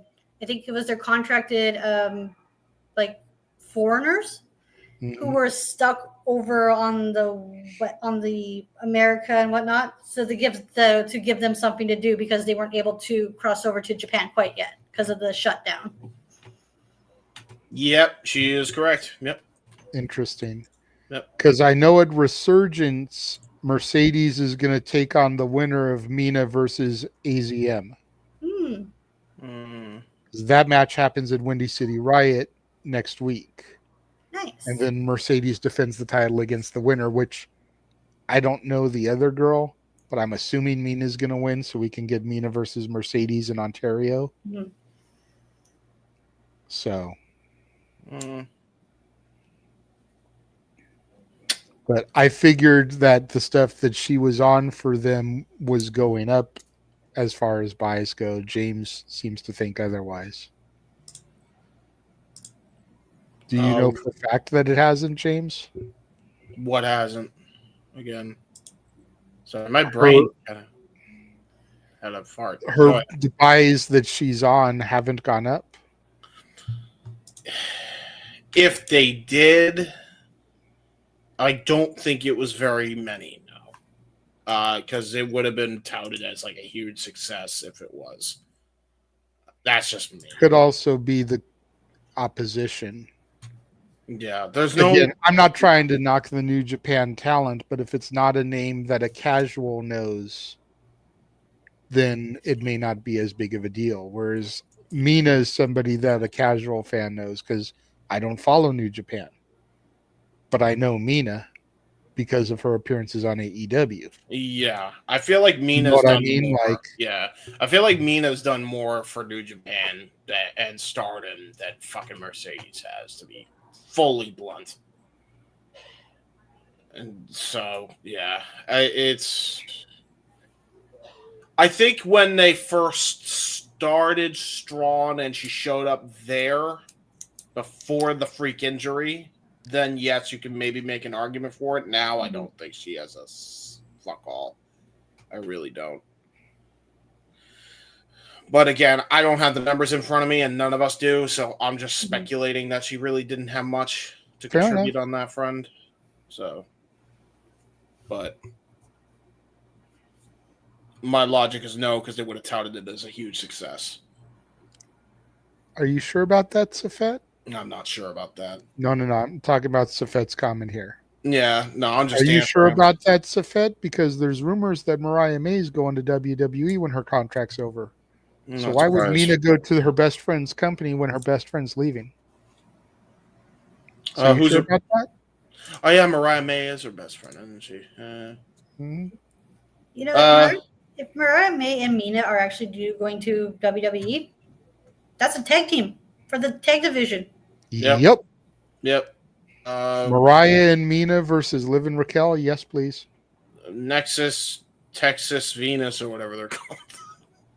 I don't know. Oh, Nexus Club Venus. Sorry, I was blanking on like the middle.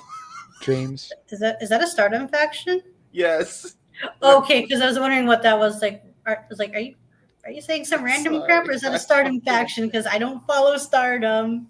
My brain had a fart. I'm like Nexus Texas Venus, and I'm like, oh wait, no, it's Nexus Club Venus or whatever. You don't have to put the solo shot on my stupid ass. All right, come on. I know. So we have this first round of the Owen match. That's an interesting matchup. See, I feel like we really downplayed Kevin Knight on Thursday. I know he's a good competitor. But my issue is, why is this dude who a week ago signed a contract being thrown into a tournament right out the gate to compete for your biggest prize at your WrestleMania show? And on top of all that, we know he has no chance of winning, so you just feed him to Ospreay to job. So you're saying like how, and I probably feel the same way if we were picking on the same page here, that this is a little too early and too forced? Well, it's definitely too early. I mean, you've got guys in the company, whether I like them or not. Daniel Garcia, Wheeler Yuta, Sammy Guevara. But you're putting Kevin Knight in there. Speedball Mike Bailey. Ricochet. Now, I get they have another match that they're scheduled for on this show, but this particular opening round match doesn't have to be on the pay-per-view. And they could have been in the tournament in this guy's place. I'm just saying. It's very... I get that you want to put a little bit of shine on Kevin Knight, to Ray J's point here with his super chat. Thank you very much for the super chat. Tony likes to throw new guys in tournaments. Great. Give him a match he might actually win. Don't put him in there against the chosen one, the second coming of Christ in AEW, Will fucking Ospreay, for him to lose. Yep. And especially when you've already had him lose enough. Especially when you already have him lose enough at this point. Like, you shouldn't have been losing much to begin with. Yeah. He's got the swerve complex where they're having him lose way too much. And everybody's like, well, losses don't matter. It makes him more professional. They fucking kind of do if you want to have some credibility to you. Like, okay. Also in this tournament, we have Brody King versus Takeshita. Yes. Okay? Brody King's not going to win that match. Yep. So why can't we have Kevin Knight versus Brody King? Yeah. And have Ospreay versus Takeshita. Well, because they've already done Heyman that. has a wild card. Why can't Kevin Knight have the wild card? Unless Tony plans for the trilogy, he can't do 3 matches. That's the rule. Why can't Kevin Knight go against Mark Briscoe? Any of these really matches are matches that he might actually win. It's and win really his pay-per-view debut match. Yeah, it's derpy. Like, you're not going to hear an argument from me on that. That's my issue. Is that you're feeding him in his pay-per-view debut to a dude that's not gonna lose. Fuck, Kevin Knight may as well be wrestling Mercedes Moné.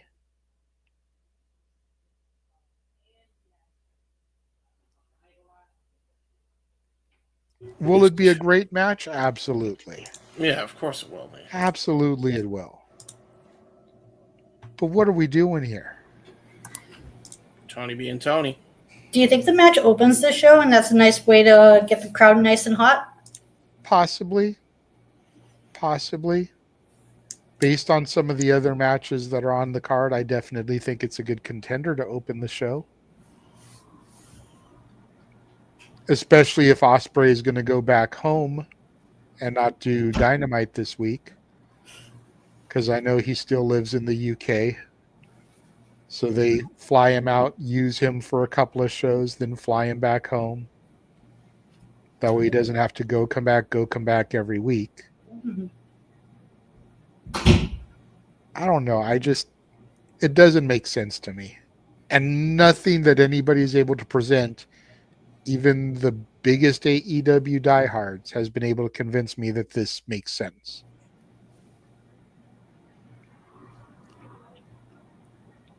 Kind of like this. Is it going to be a good match? Yeah, it's got potential here. But what gives me any thought that the Hurt Syndicate's going to lose the titles? If it's not Enzo and Big Bill, I don't care. I'm going to be honest. That's the truth. Like, I mean, at least it's an established tag team, because I think they were like Big Bill and Frankie were like heavily featured on both Dynamite and Collision, and they both racked up wins. So it's not like it's kind of random. There's like a little bit of a story beat, especially from like last week, where the Hurt Syndicate's like, you win a match and then you get to contenders, because they're slowly building towards what I think is going to happen. Is somewhere down the road we get Hurt Syndicate versus the Murder Machines. I think they're called, Lance Archer and Brian Cage. Yes, the Murder Machines. They can't do that match because now Brian Cage is apparently hurt. Does it say how long Brian Cage is out for injury for? Because they could still like probably like hold it off and then wait until he recovers and then rebuild them and whatnot. You mean like they've tried to do the last freaking 4 times? I mean, I agree with you, but it's just like it depends on if it's like the slightest tear on him, and he wanted to make sure he didn't fuck himself up even more. If that's what the injury is, then sure. But I've lost out hope for that at this point. And at this point, like, I hate to say it, but they've started so many times with fucking Brian Cage before this injury that at this point, if he's injured, like once he's better, go ahead and release him. Fair enough. Because he was doing fuck all with the Don Callis family anyway. The only reason why anybody wanted to see the match between Murder Machines and the Hurt Syndicate was because of the fucking match potential anyway. You know? So it didn't really matter that much. I'll be honest with you, like, as great as that dream match is, and I was one of those ones that was championing it, they got to fucking do something, not only with the Hurt Syndicate that's more than what they're already doing with them, but they also have to do something with the tag division as a whole, because it is lacking.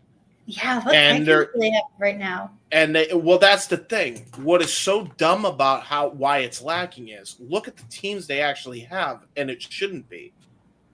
Why aren't the Grizzled Young Veterans in this fucking spot? I don't give up. Like, and I'm serious, right? Because, like, you want to put Big Bill and Brian Keith in there when they've been showing up fuck all amount of times on the main television show. If you're going by that logic and just wanting a good match, why not put the GYV in there? Are they still signed with the company? Yeah. Okay, Yeah, because I wasn't sure because they were doing stuff on New Japan Strong, and then I just found out recently that they're not the tag champs no more. I was like, okay, so now what are they doing? So my point, there goes my point right there. Why not the grizzled young fucking veterans? Because that's another match that they absolutely could have fucking built, and those two would have tore it up in that fucking ring. Tore it up. It's not like we can't believe that James Drake and Zach Gibson can't go fucking toe to toe, fist for fist with the fucking Hurt Syndicate. Yeah, and Bobby, I don't want to undersell Bobby, but I do feel like he's lost a step or two in age. Shelton has not.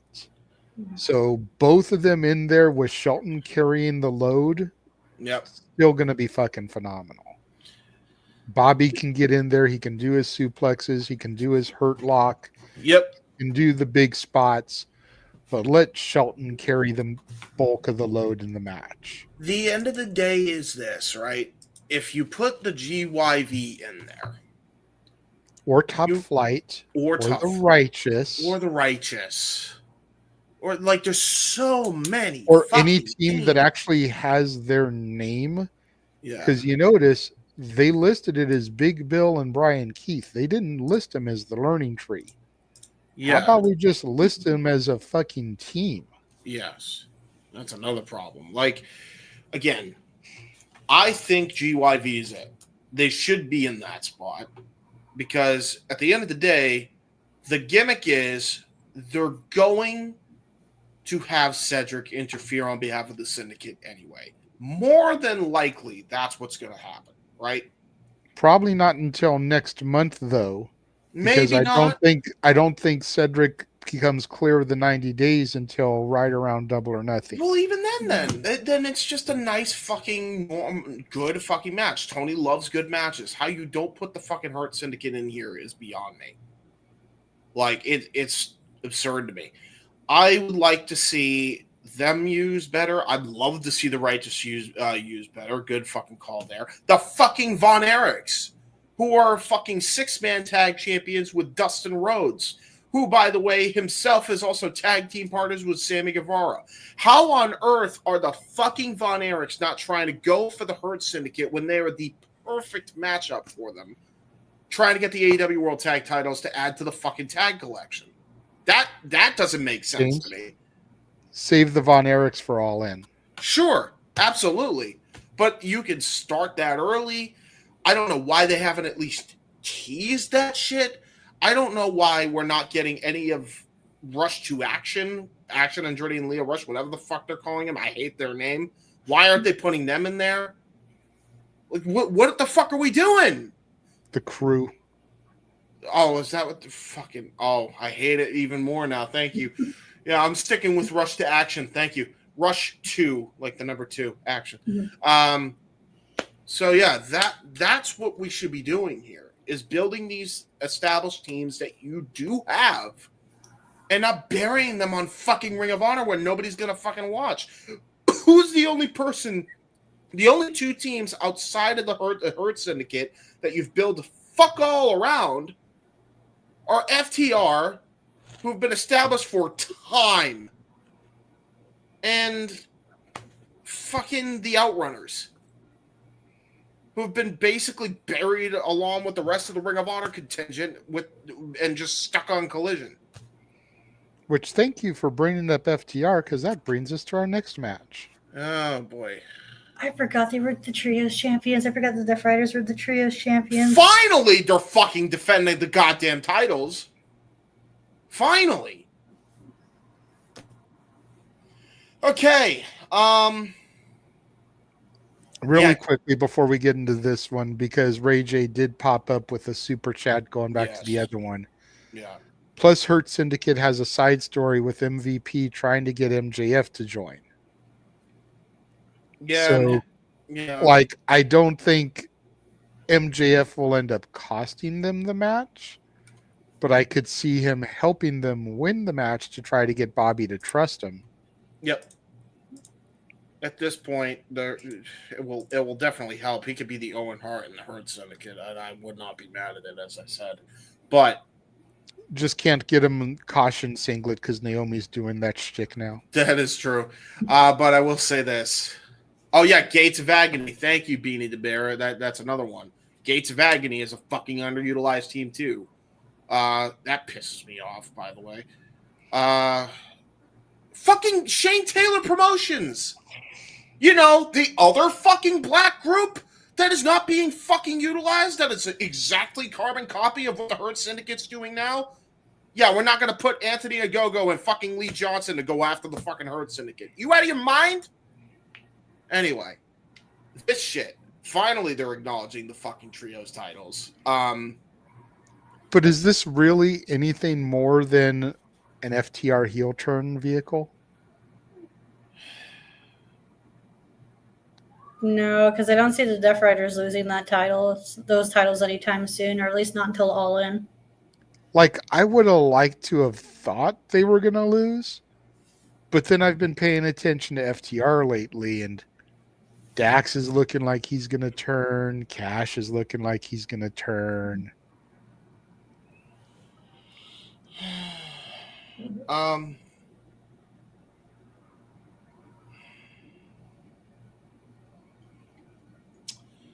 You know what? Fuck it. Here's the deal. If you're gonna end the Death Riders angle and have Swarm win the title, if, and that's a big if, you have to take the trios titles off them too. If you're going to turn FTR heel, you cannot have Moxley lose the title. That's the conundrum we're in. I like, you're either, because I ain't for this halvesies shit. You're either gonna pull all the way out or you're gonna go all the way in, but you ain't fucking doing this bullshit. Stick with the fucking decision there, Tony. Yeah, I finally they actually acknowledged the fucking trios titles. You think that's also hindering the tag division? They having both like the tag division and the trios division? Yeah, yes, because they don't know how to fucking book it. If they had somebody that actually knew how to book trios and tags at the same time, which they don't, this would not be an issue. I've proven that you can. Other people, I'm sure, have proven that you can. Tony just chooses not to. Mm-hmm. I mean, New Japan Pro Wrestling is doing good with their trios and tag divisions. Exactly my fucking point. And by the way, have been for years. And isn't Tony a mark for New Japan? Like, why does he not like sit under their learning tree, pun intended? Right? Because he doesn't understand how the booking works. Thank you. Or why how it is effective. What I don't understand is how you can have a legitimate trio like the Ops. Oh my God, yeah. And they're not the fucking trios champion. How they're not. But then you have a 4-person stable like this. You know, technically a 5 if you count Marina Shafir. And you don't have a world champion. Yeah. A international / continental / TNT champion. And a pair of tag champions in your group. Especially if you're supposed to be as dominant as the Death Riders are. Mm-hmm. Every single one of them should have a championship. Exception maybe being Marina, since she's used more as the heavy anyways. Mm-hmm. The only way. But even still, you have Marina take out Mercedes. Yeah. Or who's the TV champion for Reign of Honor right now? Right. Red Velvet, I think. Yeah, true. By the way, after take her out, so now you've got that championship. Because you're not going to dethrone Athena. Yeah, you're not going to. She's not going to dethrone Tony. That's not believable. No. Her dethroning Mercedes isn't even believable, but at least it's the secondary title. Mm-hmm. So have her take out Red Velvet, become the Reign of Honor TV champion. By the way, every one of them has some fucking gold. Yeah, that's true. Hey, RJ, by the way, PayPal me if you can to add to the super chat because I'm broke. Help me. Thank you. Anyway, no, you're right though, because like James, it's a brand new month. I need to make payment. that's fair. That's fair. But I feel where you're coming from. Yeah, man. Like this shit is like, again, to your point, Ash. It's like we've seen New Japan be able to pull it off, and they've been able to like alternate between trios and tag, and they've done it flawlessly for years. There was like that weird spell during the pandemic, but the pandemic was the pandemic. They've since rebounded. So it's not fucking hard. They just choose to make it hard. Also, the New Japan gets away with it because they're very faction-based and faction-heavy, whereas AEW picks and chooses with the factions because it was faction-heavy at one point, and then it just dissolved into, like, completely something else. Yeah, because they fucked over the Pinnacle by having the the Inner Circle completely bury the Pinnacle. That's when that started. Like, I've seen. You want my rant? You don't want my rant. I ranted enough about that, but that's where it started. Since then, they just dissolve factions. That's the problem.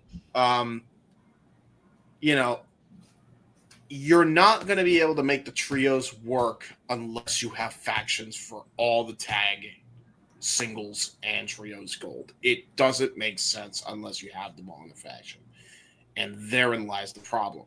And with how many goddamn belts we have, there's no reason why we should not be having a faction warfare. Especially since, that was the whole intended purpose behind the fucking Death Riders. But I don't know. What do I know? I'm just the autistic kid that does shit on the fucking internet. Like, come on, Tony. It's not hard. You're killing me, Tony. You're killing me. Anyway. Yeah, Death Riders. You know what's sad, James? I see this heading one of two ways. Blood and guts. And it's the Death Riders versus Omega, Page, and the Bucks, which is what I don't want. I know you don't want it. No. Or it's the Death Riders versus the AEW All-Stars to battle this. And you get like MJF. You get maybe Orange Cassidy. You get Swerve? Possibly Swerve. Darby. And Hangman. Swerve, Hangman, MJF. And now you've made an interesting dichotomy because Swerve and Page have to work together to get rid of this threat. Sure. And if you even want to, with Blood and Guts, you bring in Marina, you bring in Willow.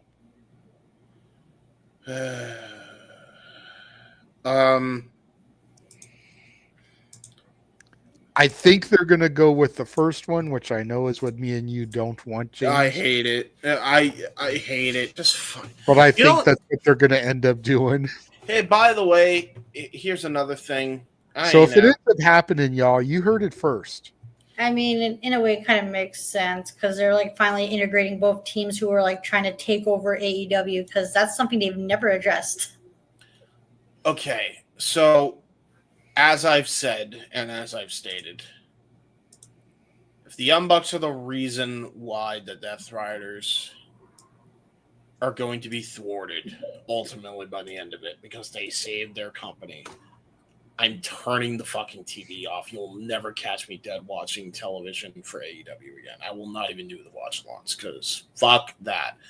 And by the way, in case you haven't known what our topics on the Spaces was tonight, I ain't the only motherfucker who feels that way, evidently. So, by the way, I know we talked about it like months ago. Well, if you get rid of them, you don't have All Elite Wrestling. I think they're doing pretty well without the Young Bucks on TV, period, right now. They're doing a lot better than when the Bucks were there. So I advocate fuck them, fire them.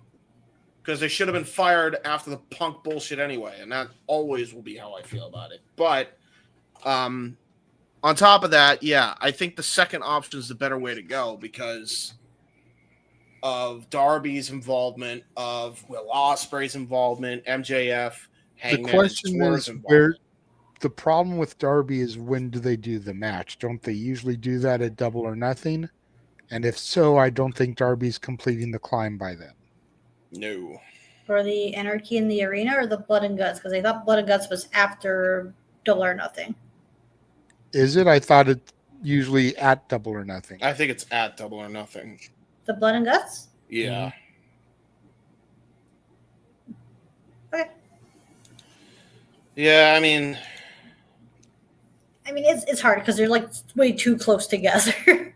just enough for the Bucks. I like Omega. Omega by himself is fine, but yeah, the Bucks need to stay far the fuck away. Far away.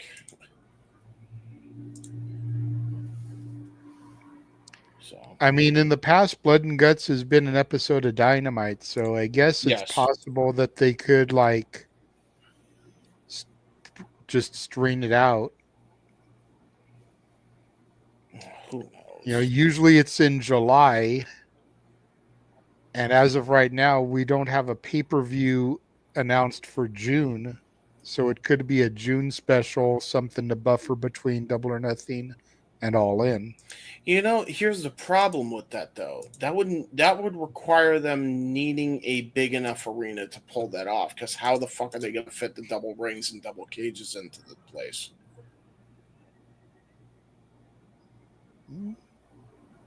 I mean,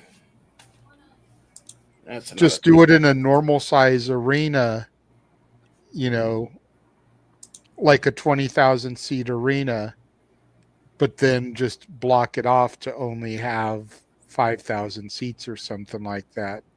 But you've got the space because you're in a bigger size arena. Mm-hmm. Yeah. Like a Staples Center. You know, I know they were already out here, so they're not going to do it there, but you do it in one of those size arenas. I guess. But, I mean, either way, I don't want to even spend too much more time on this, but basically, Death Riders win. Death Riders win, lol. Then we've got this match. For the TNT title, no time limit, no outside interference. Is Danny Garcia able to do the unthinkable, or does Adam Cole walk away with the belt?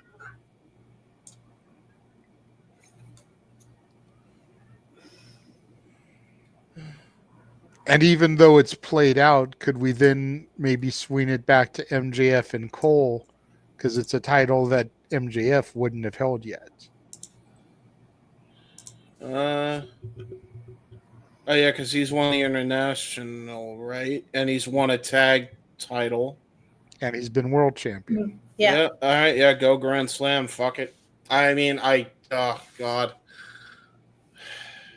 I don't like. Well, let's leave the MJF part out of this. Let's just focus on the match at hand. Danny Garcia and Adam Cole. Who do we think is taking this one home? I keep forgetting Daniel Garcia is the TNT champion, but that's also on me because I do watch Collision because he's heavily featured on Collision. Because Collision's on TNT. They've actually done the right thing with these belts.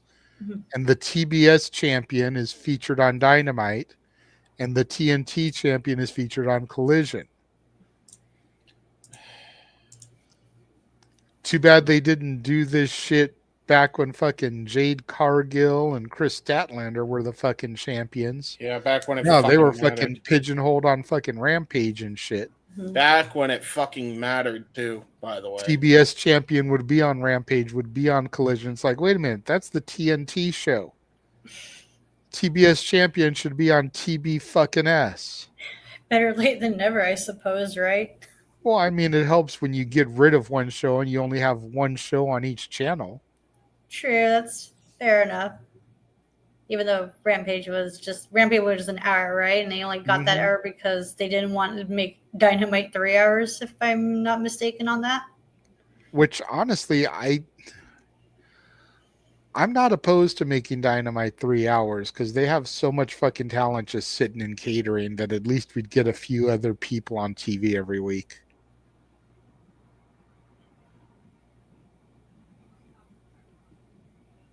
Yeah, that could work.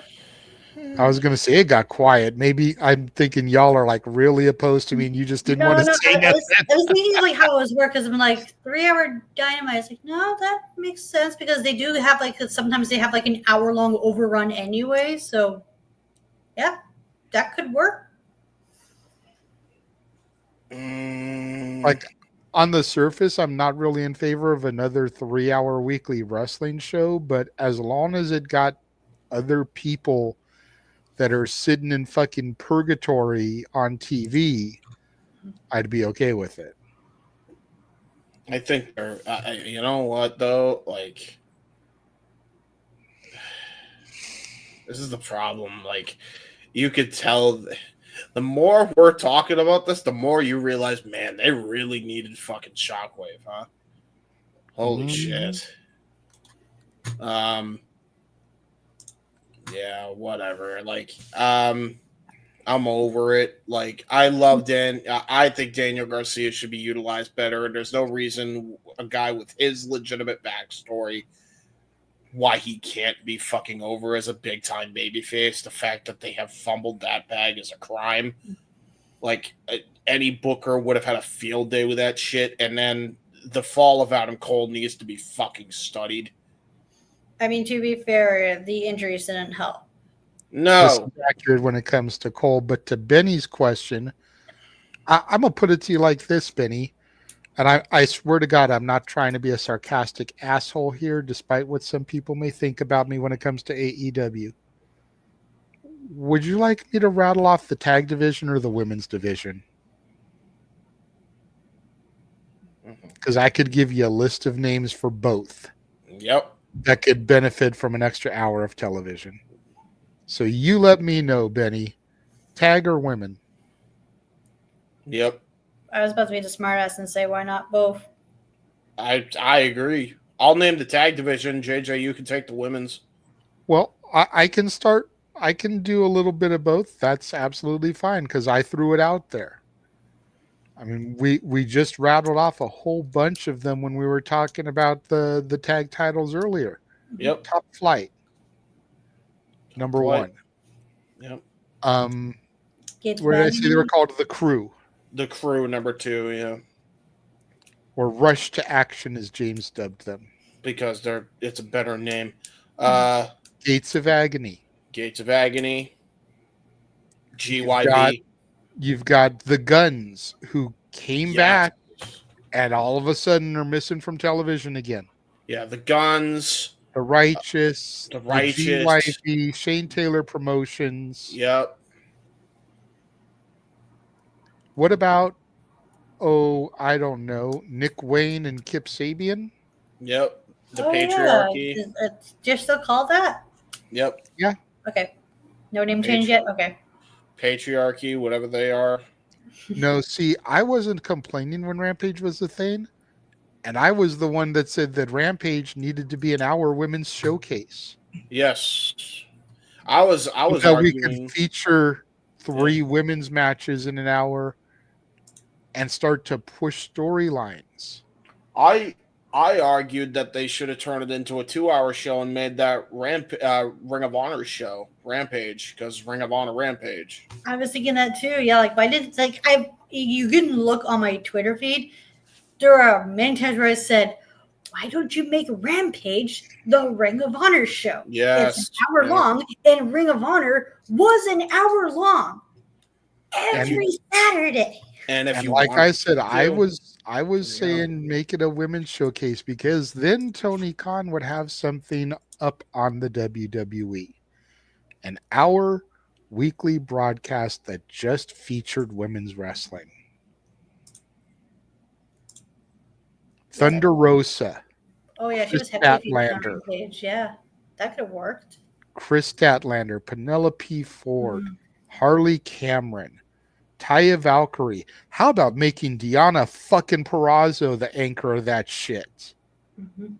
Instead of Y'all having sign throw her, in make a huge fucking deal about having the Virtuosa. Then here comes Mercedes fucking Monet, and all of a sudden she's the gum on the bottom of Mercedes's boot. Stop me when I'm telling lies. Minnie Monet has been featured on Dynamite more than Deonna Purrazzo.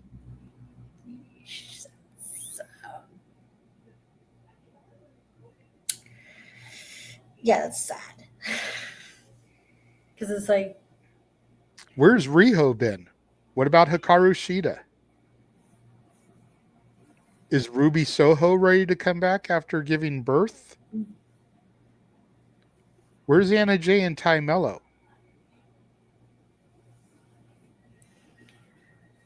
Any updates on Sky Blue? I thought she was still injured. That's why I asked, because that's the only one I'm not positive about. Okay, because I've heard she was. I'm not sure. I can't remember where I heard it from, but I think she might be. There's rumblings that she's still injured, and I'm not sure how long the recovery time is. That's all Red just Velvet, speculation. Layla Gray. Should I continue? That's enough women right there to make a weekly hour television program. And there's like enough to cycle through as well, so that way it doesn't become stale. There's enough women right there that aren't do shit to warrant a women's fucking tag team title to give them something to do.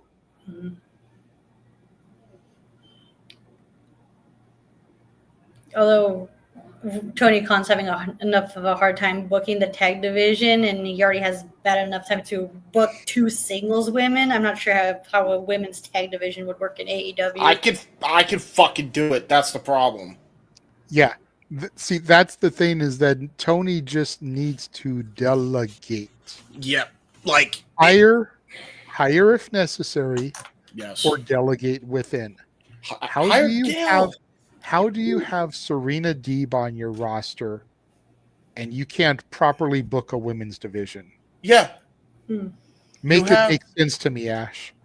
And I'm not coming down on you. Don't take it like that. But make it make sense to me. You're a woman. You know about women's wrestling. Serena Deeb is under contract to your company. How is your women's division not booked better? Make it make sense to me. How are you not letting her book the division? That's the thing, too. If you're not going to let her book the fucking division, at least get Gail fucking Kim. She's free. That means you have to hire somebody and pay somebody. You've already got her under contract. You've got Mercedes Martinez under contract. Yeah. Why can't you utilize these talents you already have on your goddamn roster that aren't being shown on television? Yeah, it's Lady Frost as well, Beanie. Yes. Lady Frost. Yes. It chaps my fucking ass. Sorry. Continue. There's a moment. Really quickly before Ash comes back on camera to Arlene, no, there will still be a Saturday Shenanigans. It's just going to start late because of the MLW watch along. Yeah. So it is going to be Heaven Mania, where we are going to fantasy book a WrestleMania card using deceased wrestlers in order to have it not go super duper long. Yes. So tonight we are doing the standard Shenanigans. That is fair. Moving on, while we're talking about the women, and this is the match I am most looking forward to, if I'm being 100% honest. Yes, Ash. I haven't got my thoughts on Adam Cole versus Dave sorry, go ahead. You have something. I want Adam Cole to win, and if he wins, mark my words, I'm going to start watching Collision. There you go. Somebody has to start watching it, right? I mean, to be fair, they got like 600,000 last week. I am one of the biggest Adam Cole marks you will find on this planet. I will follow that man everywhere. So if he's a champion on Collision, I'm fucking watching him on Collision. Dude, what a bag fumble with the Adam Cole is the reason why I got into NXT Black and Gold. They bag fumbled the era so bad, like in AEW. It pisses me off to no end. Anyway, she's got family giving her shit. I hear. Yeah, sorry. My mom. It's okay. My mom's like crashing in my bedroom because it's too hot in her bedroom. She can stay. My dad crashes all the time. She can crash, whatever. It's shenanigans. Who cares? So, talking about the women again, and this is the one match I am really looking forward to. Toni Storm and Megan Bayne. Because I am severely torn when it comes to this match. Same. On the one hand, I feel like it's too soon for Toni to lose it after winning it at a Grand Slam. On the other hand, I feel like Toni has beaten everybody. There's nobody for her to really defeat. Whereas Megan Bayne, being the Megasis, being the strong Amazonian goddess that she is, destroying Toni Storm would be believable. Mm-hmm. And then you've got all the women's division to challenge her. Right. If Toni wins, who's next for her? And yeah, we can look at the Owen, and I still feel like the Jamie Hayter card is the best way to go for the Owen if Toni wins. Because Toni and the Outcasts are the ones who put Jamie on the shelf for 18 plus months. Toni and the Outcasts are the reason why Jamie had to give the title up and never was beaten for it. So you run that story back and Jamie trying to get her revenge. Plus you've got the fact that Jamie looks like something straight out of the 70s while Toni looks like something straight out of the 50s or the 60s. So you can play up the iconic looks. But other than that, what do you do with Toni? And you've still got Double or Nothing in the meantime where she's going to need a competitor. Megan Bayne, like I said, you then open the entire women's division up. And then I think the Owen goes to Chris Statlander.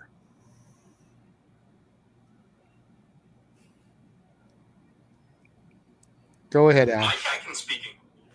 Because it's one of those things where, what do? Do we continue Toni Storm's momentum, even though she doesn't really need the title right now, because she's so over with the crowd, or do we strike while the iron's hot with Megan Bayne because she's like one of the best built monsters we've had in quite some time? I guess I have to say what I said on the Spaces, huh, JJ?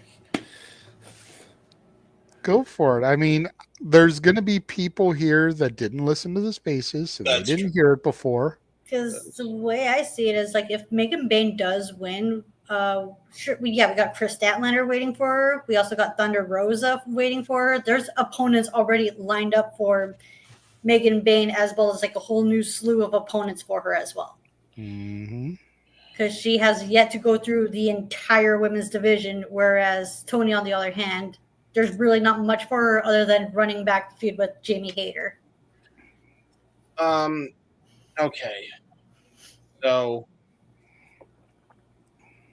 I'm gonna throw the curveball out that I believe that it is too early for Megan Bayne. Yes, you get if you're going by matchups, it's not. But if you're going by story, which AEW needs all of that and then some right now, it's too early for Megan. I'm sorry. Other than Statlander, what other match is anybody gonna honestly give a shit about? Well, you know, like I know I can give you a couple. You know, Story wise, At this moment, probably none, but I could see a couple develop that would be good stories and matchups. One being Willow, especially if she can help put down the Death Riders. And especially if Megan does something to Stat, because it could be what helps bring Willow and Stat back together. Because Stat's been trying to get Willow to come back to her, and Willow's been a little standoffish, not really sure if she can trust Stat based off what happened. But Megan hurting Stat could be what brings them back together. The other one, Lord help me. Oh no, you're not saying who I think it is it? Probably Mercedes. Oh, God.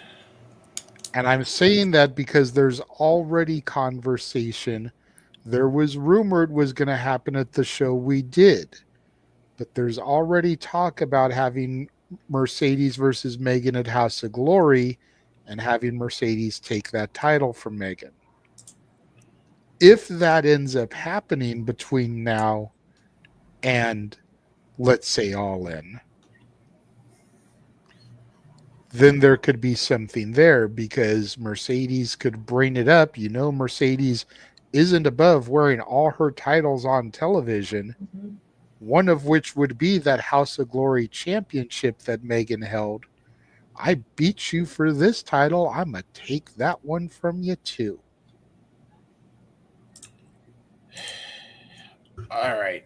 And again, much like the Bucks part, James, no, that's not what I want to happen. No, I know. But it's like the most. But I likely could see it happening because there's already been talk about her beating Megan at House of Glory. And House of Glory does have a show at the end of the month called Isolation. Then they have one at the beginning of May in Chicago called Waging War. So that's 2 House of Glory shows between now and Double or Nothing that I know of that trigger could be pulled at. Yeah. So just keep that in mind.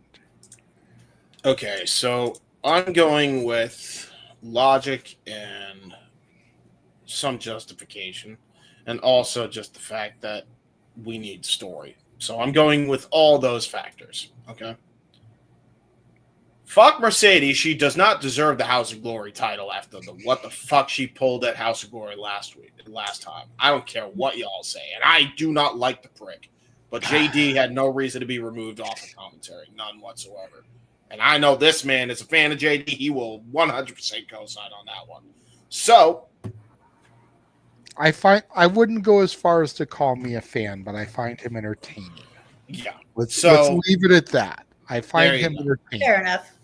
So head I commentator. don't agree. If I was a fan, I would agree with everything he says, or 90% of what he says. That's and there is shit that he says that I don't agree with.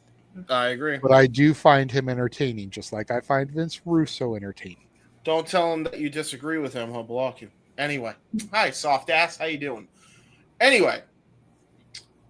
So with that said, she is not fucking reliable, and she's completely lost her credibility of being a professional in my eyes. So with that, and the fact that you need AEW storylines, this is the ultimate way you get out of some bullshit here. Give everything to Athena. Have Athena win it. I know we want Megan Bayne. I know we're riding high on Megan Bayne.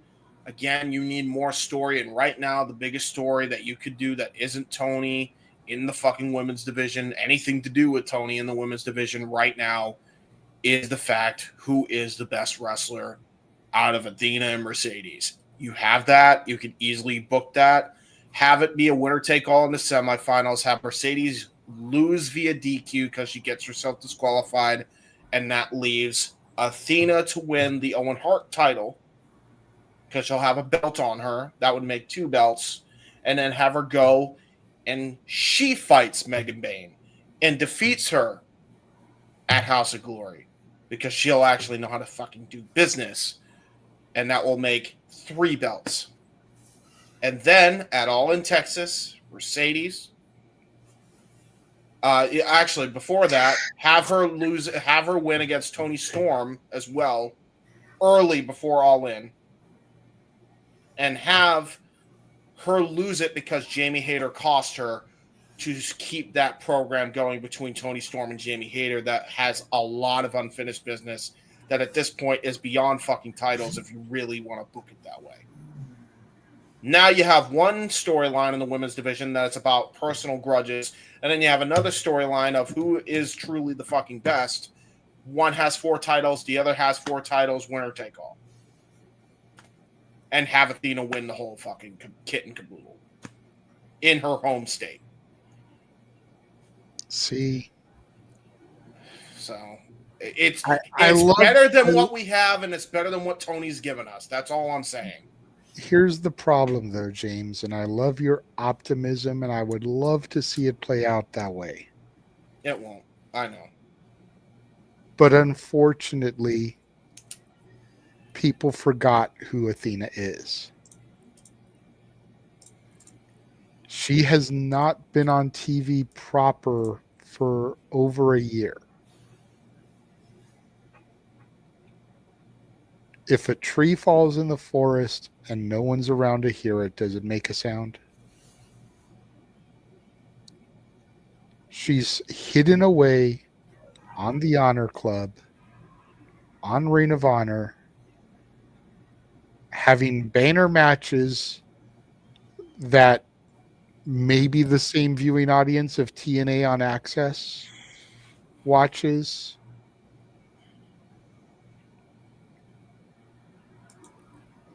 Nobody knows about it.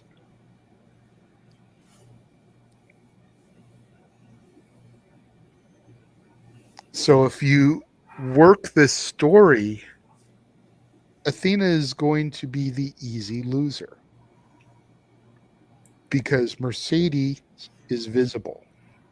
Mercedes is on Dynamite. Mercedes is on Collision. Mercedes is on the pay-per-views. Mercedes is on the New Japan Strong pay-per-views. She's going to be on Resurgence on May 9th, defending her title. Mercedes is on House of Glory, on Triller Plus. Mercedes is here. Mercedes is there. Where's Athena?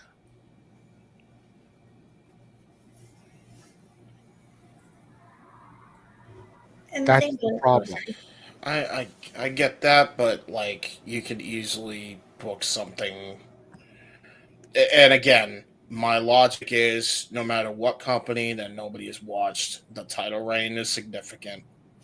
It would be way easier to get the people invested in Athena than you would be anybody else right now.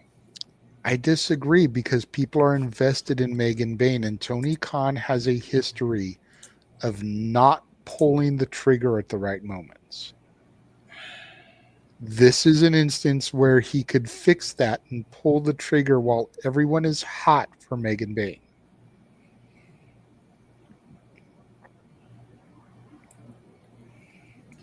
That's not to say people have cooled down on Toni Storm, but if we're being real, now that the Mariah story is over, people don't seem to care about Toni as much.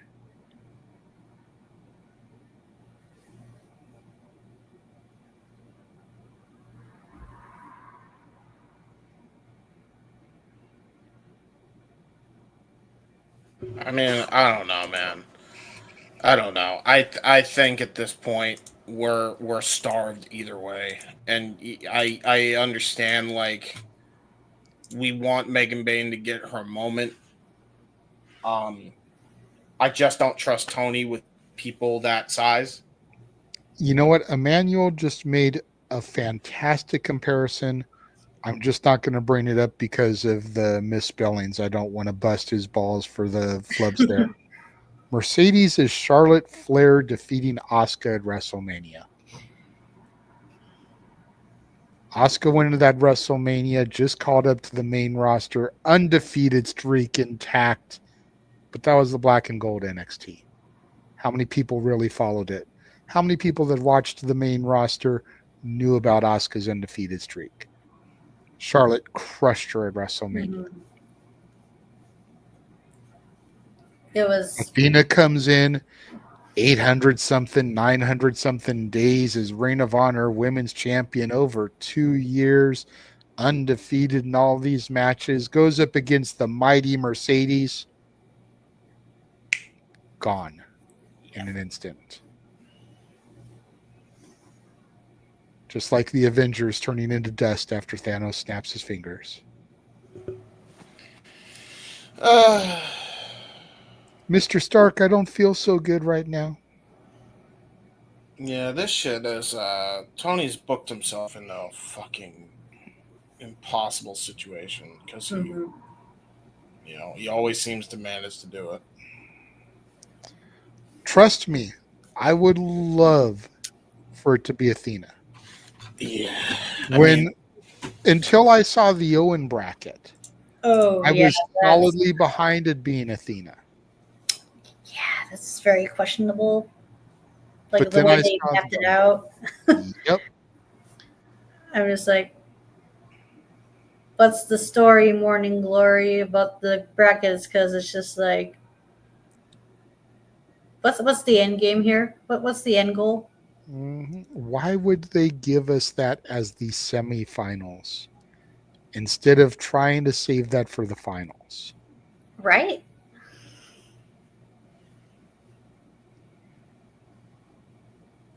Unless there's like, I hear like in the rumblings in the spaces I mentioned like how like Athena and Mercedes were going to screw each other out of the finals, and that's how we get to the potential match. But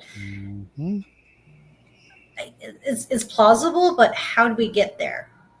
Is the question. Like that makes sense. Like how does the screwy finish in that regard make sense? Unless they do go to a time limit draw. Which is what I was saying in the spaces. Is that they go to a time limit draw, neither one wins, neither one loses. So the semis on the other side now becomes the finals. I couldn't remember because I paid attention to spaces, but I couldn't remember who pitched what ideas. That was me, and I'll say it here. That's something that I got from JD's video. Salamonster had said it on Tuesday Night Titans, but JD brought it up with Jesse Chi-Town Smart during the Dynamite review on Wednesday. And that's how I heard it, was by watching the Dynamite review. Salamonster pitched the time limit draw. Other side then becomes the finals, which Jamie Hayter is going to beat Billy Starks. And Stat versus Thunder Rosa is a big question mark. That's the only match in this I could see really going either way. And I feel like it just depends on who walks out of this match still the champion. Right.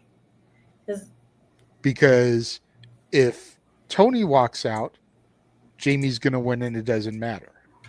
Yeah. If Megan wins, any of the three of them could be the victor. Jamie Hayter, one of the day ones, so to speak, has been there since the beginning of the company, could win it. Thunder Rosa, who's from Texas, could win and challenge Megan Bayne there. And also has or we could Stat versus Bayne 3. Who also has history with Megan as well. So any of those make sense if it's Megan. But only Jamie makes sense if it's Tony. Yeah. And then because Mercedes and Athena ended up in the time limit draw, then you go to Double or Nothing. And maybe this time it's double disqualification or somebody wins via DQ. So you get another screwy, no solid winner finish. And then you take it to All In. Winner takes all. Do you think going into All In that they'll actually heavily feature Athena on Dynamite in Collision? If this is the grand story like I laid it out, like Salamonster laid out, and I just kind of bit his shit, absolutely. You would have to. And you would have to see Mercedes go into Ring of Honor, Oh, that'd be which would boost Ring of Honor viewership. Oh, that would definitely boost our Ring of Honor ratings because where Mercedes goes, her fans follow, just like I do with Adam Cole. You could see Athena showing up at Resurgence. True. Ooh, that could be something. I do not mean. There's a lot of different ways this could go. Go ahead, James. I didn't mean to step. Yeah, I didn't mean to interrupt the flow of the conversation, but I figured since he actually posted it as official Scrap Daddy style, I might as well put it out here now. I was going to bring it up as part of the shills. Oh, never mind. I'm going to shut the fuck up then. Never mind. Let me introduce James. Got a little too getting into a little bit too ahead of ourselves here, right? Yes. Okay. It's getting a little bit of in. getting a little bit of hot too ahead of ourselves. Damn it! Why? So moving on. Please. Oh, god damn it. We have to go to this. LOL Moxley wins. This proves that these are in no particular order. Oh, thank God. Okay. Fucking Moxley wins. Move on, please. That's what I said too, because I don't see Swerve winning unless they do swerve us and they have Swerve win, and I'll be like, okay, sure.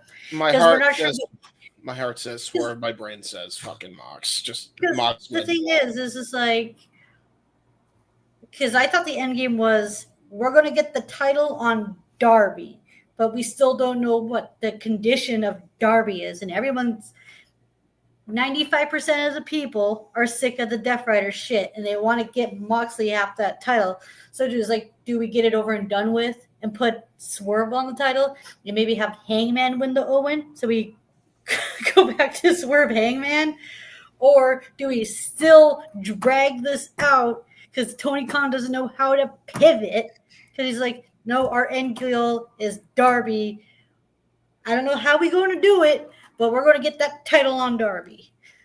That's right. We're so intent. We're going to put that title on Darby that when he plummets to his death climbing Mount Everest, we're still going to put the title on him. God damn it. Yeah. I'm not wishing right? death. No, More I know. people survive these days. Yeah. And more people survive these days than they used to, but yeah, it's the proverbial all our eggs are in one basket. Yeah, sorry for talking over you up there. No, you're good. You're good because it's just who cares? Just move it to Swerve. Yes. Do Swerve Hangman it all in. Have Hangman win the Owen. And then have Darby make his return at All In. And he has next at Forbidden Door or at All Out. Yep. Much rather that, please. Because you got to figure after Forbidden Door is going to be All Out. Yeah, that's or you're going to have Wrestle Dream on the horizon, which is in his home of Seattle. Is it back in Seattle? The first two were in Washington, so I would assume the third one's at least going to be in the neighboring areas. Fair enough. So do the fucking crowning moment there. If he's not going to be someone that you can bank on for All In, because we can't put him in the Owen because he's not going to be done with the climb by then. So he can't be the guy for All In. Just hold off until Wrestle Dream.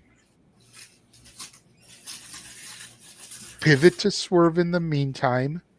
If you want to move it from Swerve to Hangman at All In, fine. And then move it to Darby. Improvisation, people. Yeah, that could work. Because I think Darby and Hangman have history with each other too, if I'm not mistaken. They should, but they won't, because Tony just did a fucking goddamn thing where he was praising the Death Rider, saying they're the highest rated segment, and contrary to what you want, you could hate it or love it. They're the highest rated segment, and just basically trying to fucking excuse the piss poor bullshit Moxley has done because he's too nice to say it's shit. I'm gonna say it right now, and I say it in jest. but I would not be fucking surprised if the wild card is Jeff Jarrett. I mean, it makes sense. Because last year, Jeff Jarrett was in the tournament, had the wild card, and it was Heyman, Adam Page. This year, Heyman has the wild card. Let it be fucking Jeff Jarrett. I mean, anything will be better than Moxley at this point. I just don't want to have to wait another fucking month. I can't. Yeah. I can't. Like, there's other ways you could have fucking Jeff Jarrett get the title. You don't need it. You do not need it to dethrone fucking Mox. I'm sorry. This thing needs to die. It won't, because of course it won't. So Mox wins. Lol.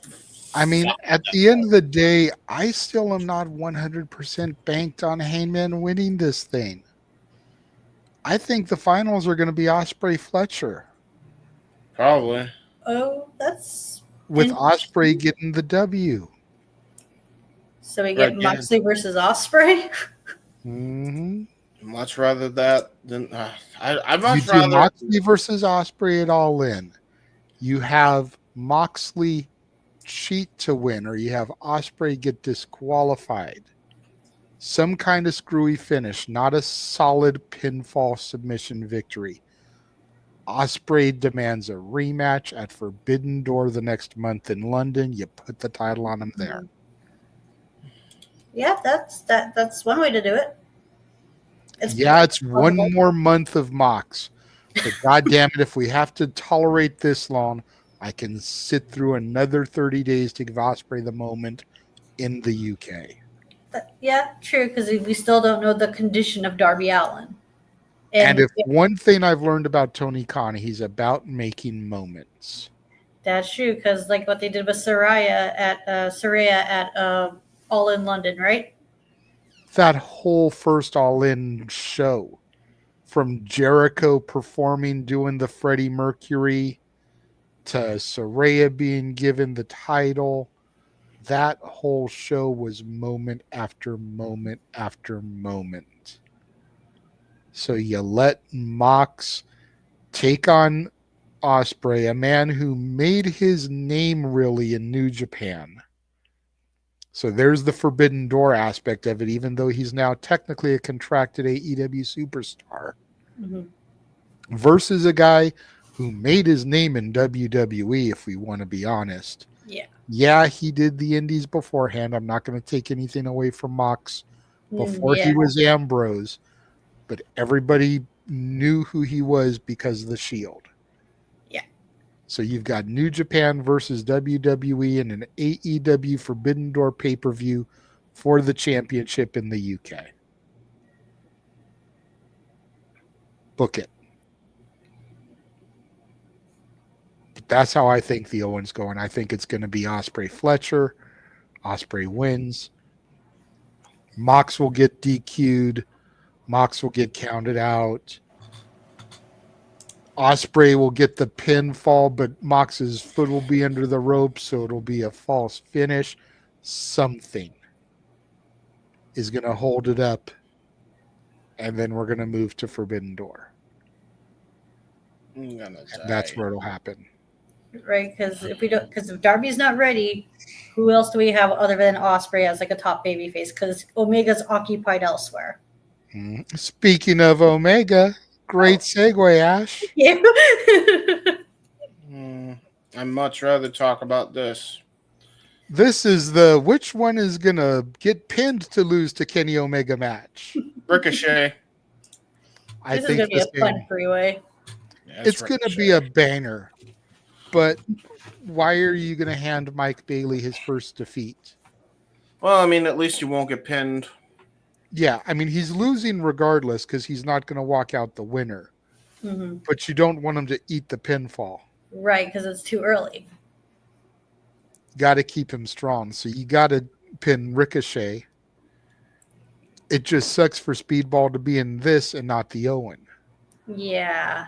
He would have done really good on the Owen. Let it be him versus Kevin Knight. Didn't Kevin Knight come from TNA also? So they could have kind of played up on that. Yeah, and they both have history with each other in New Japan because they wrestled each other in the Best of the Super Junior tournaments.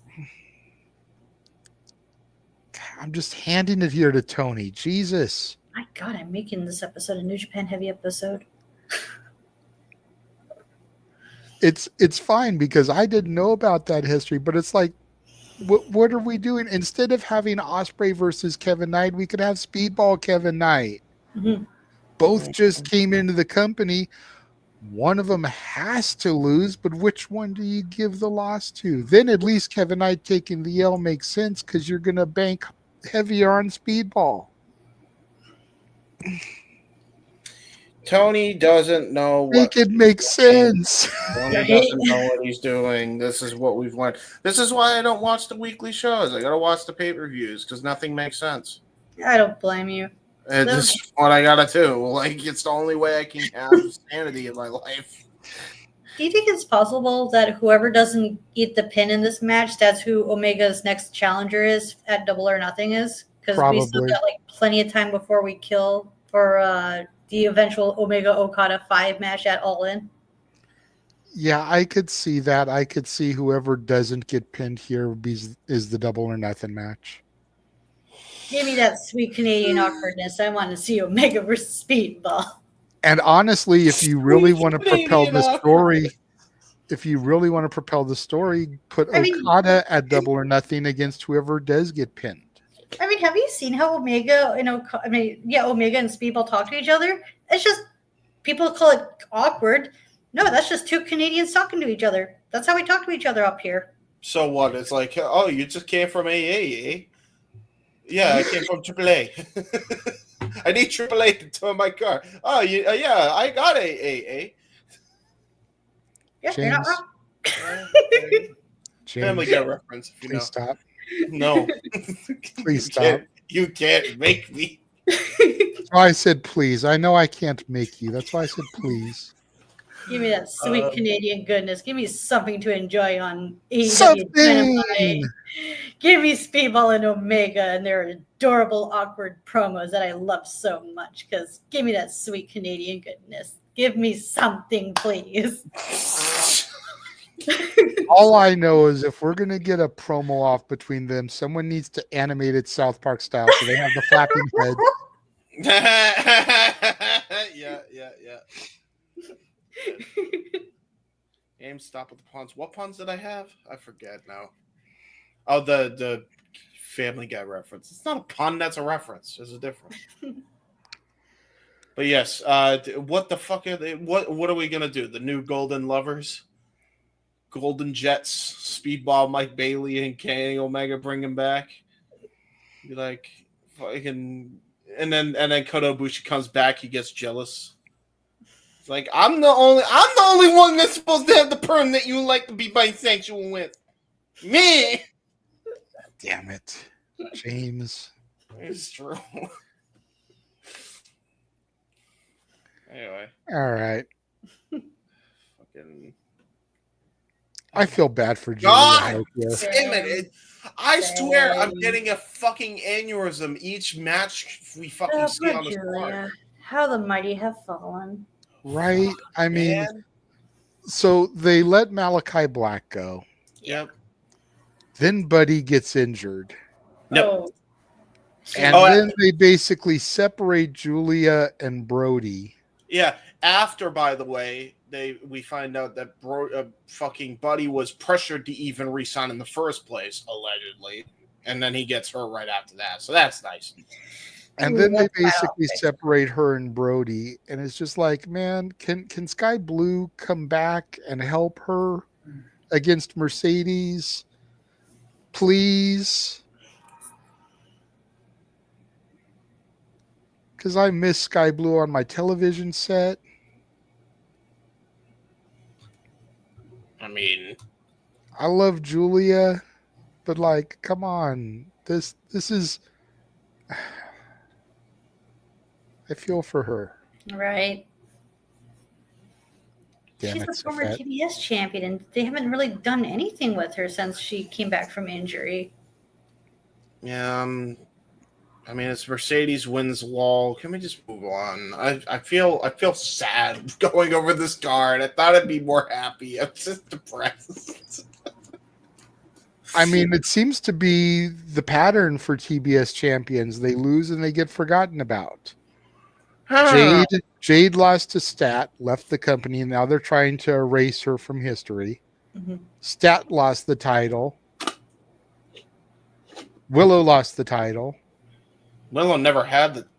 Yeah, she beat Yes, Julia. she did. Oh my god, I forgot it was. Julia lost the title. That's who she lost to Willow. Julia lost to Willow because Julia And was then Willow injured. lost it to Mercedes. I remember this so well because at that Full Gear pay-per-view when she beat Chris Statlander, my immediate response was, holy shit, they gave it to Julia. What the fuck? Because Julia was like on a hot streak and they were like, oh my god, they actually pulled the trigger while they struck while the iron was hot and they gave it to Julia. What the? Okay, I got no complaints here. Mm-hmm. James wants to die. James wants to die. God damn it, Tony. You make me want to die. The only reason I can give you Emmanuel is because it's for a shot at the women. It's for a shot at Tony. And Mercedes is on this belt collector streak. Mm-hmm. So that's why she's in it is, okay, she's the TBS champion. Great. But if she could become the women's champion, that's even better. And then she'll have 6 fucking belts because she'll just carry the other one as a fucking prize as well. Oh yeah, Owen Hart's There was really. also mentioned in the spaces too. Mercedes can win the Owen, so that way she has another belt because she's belt collecting. I hate. It's like I don't want it to happen, but it's like the most likely outcome. But it's really it's all up in the air right now. I don't like it either, but that's like the most likely scenario. I still think she beats Athena at Texas. Bailey and Becky were the better horsewomen out of the original 4. I said it. Anyway. And the last match that has been announced so far. Oh. Again, showing that there's no particular order here. That's okay. Like I said, I like Mark Briscoe. I wouldn't be mad if he won, but I think Kyle Fletcher is going to win so we can get Fletcher Osprey in the finals. Yeah, because they've been like heavily pushing and building Kyle Fletcher. It's about the only thing I'm not mad at, so that's a plus. Yay. Take the wins when we can get them. Say what you will about Kyle Fletcher. At least he's not Will Cosplay anymore. Damn. Haha. Will cosplay. I like that. I can't take credit for that. I got that from another podcast I listened to. That's Hey, their show. at least you own it, just like I owned that I stole my idea from the Salamonster. I just didn't want to give up where I got that in the spaces because I didn't want 25 people coming at me for talking about a JD podcast. Who gives a shit though? Like, come on. Because people are going to try to dismiss it as anything because of where I heard it from. Instead of me just downplaying it like, I'm just not going to reveal where it was because it doesn't matter at this point, and people being receptive. Gotta give credit where credit's due, right? Yep. It's like Vince Russo. I have said 100 times that Vince Russo could sit here, have a great idea. No one's going to listen to it. Everyone's going to dismiss it. You take the same idea, comes out of Vince Russo's mouth, and you have the Undertaker say the exact same words. People are going to sit up and listen because it's the Undertaker. Yeah, who's It's more not about respectful. what the message is. It's about who it's coming from. Mm-hmm. Which is kind of And sad. how respected the person is. They could sit here and say the exact same thing, but if Russo says it, he's a fucking idiot, he's a nobody, he's a bitter old man, nobody gives a shit about him. Undertaker could say it, it's like, yes, sir, Mr. Calloway. Mm-hmm. Yeah, it's really dumb how people do So that. that's why I didn't want to give it away on the thing. I didn't want, if I sat there and said that Sean Ross Sapp said it, it would probably be received better than if I said it was JD. I say It's 50-50 on that. It's 50-50 on that. I say we make a rule that that everybody should be allowed an opinion, no matter where it comes from or who it comes from. We should be allowed to say other people's opinions and not go into a fucking tribalistic argument about their opinion. And thus, we could share opinions and not share opinions. We could disagree without mentioning the person where we got it from. That's what I think we should fucking do. That's right. There's nothing wrong with having disagreements and whatnot, as long as we're civil and cordial about it. Yes. Voice Omar, sorry. What were we talking about? Oh, yeah. Yeah, the only match I don't fucking hate, basically, on this card, which is how I feel. The match that's going to close the show at Dynasty is going to be Mox and Swerve. Yeah, I was thinking that too. The AEW title. That makes the most sense. Yeah. It's the one that has to. I mean, no other match really has the build to deserve the spot. The only one you could maybe make an argument for would be the trios titles, the Death Riders versus Rated FTR. Yeah, that also has some build to it too. But again, either way, you're putting the Death Riders in the main event. Right, yeah. That's the only downside. It doesn't really matter. Right, because those are like the heavily focus. That's just like the heavy focal point of Dynamite is the Death Riders. Mm-hmm. With that, we are done with the topics. So I am going to run our trailer again. Yay. We will come back and do our shows. Shows. We will be right back. And now for a taste of things to come.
Ah, the wrestling.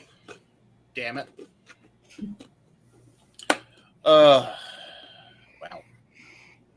All right. Let's get through these plugs and we will get out of here. Yes. Ash.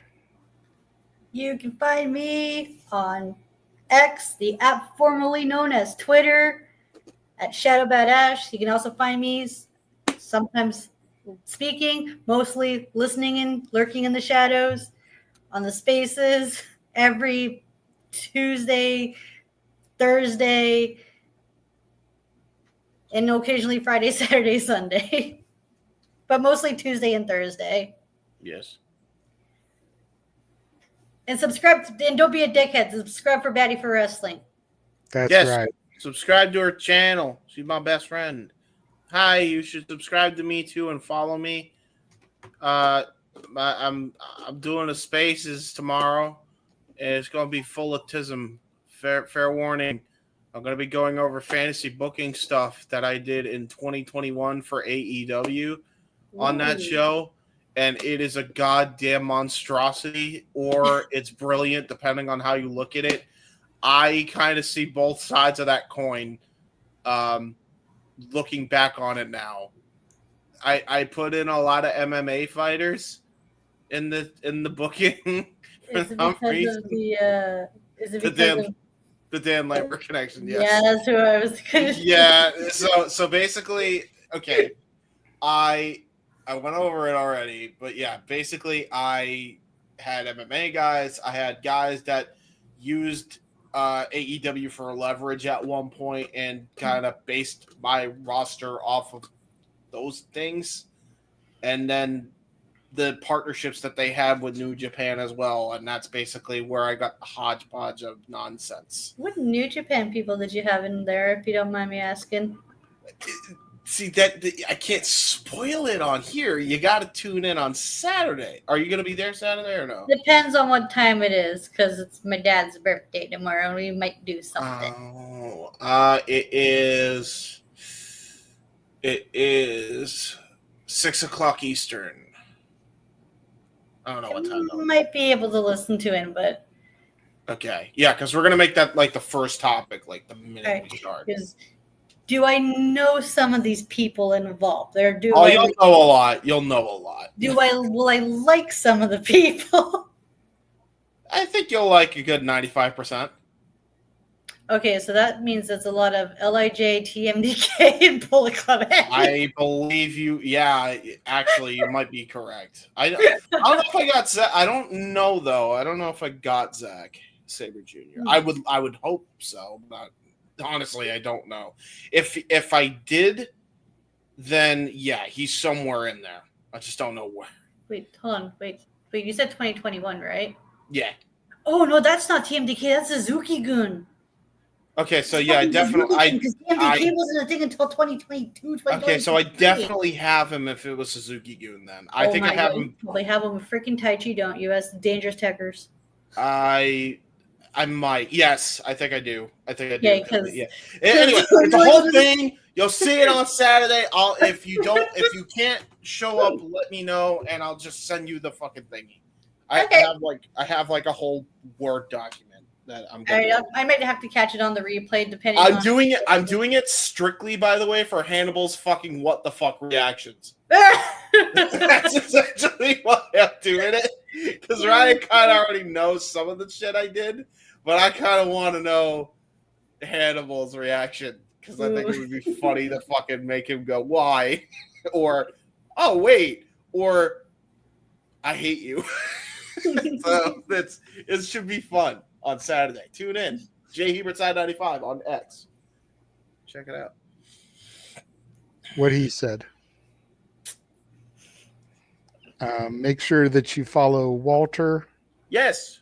Subscribe to him at Rage of Wrestling. Yes. Follow him on Instagram, walter.cruz.940. X and Blue Sky at Walter Alex Cruz, and then on the Twitch at SRS 1983. Our buddy Noah. Make sure you follow him on X and Instagram and YouTube at nfoster1916, excuse me. And then on Facebook at Noah Foster.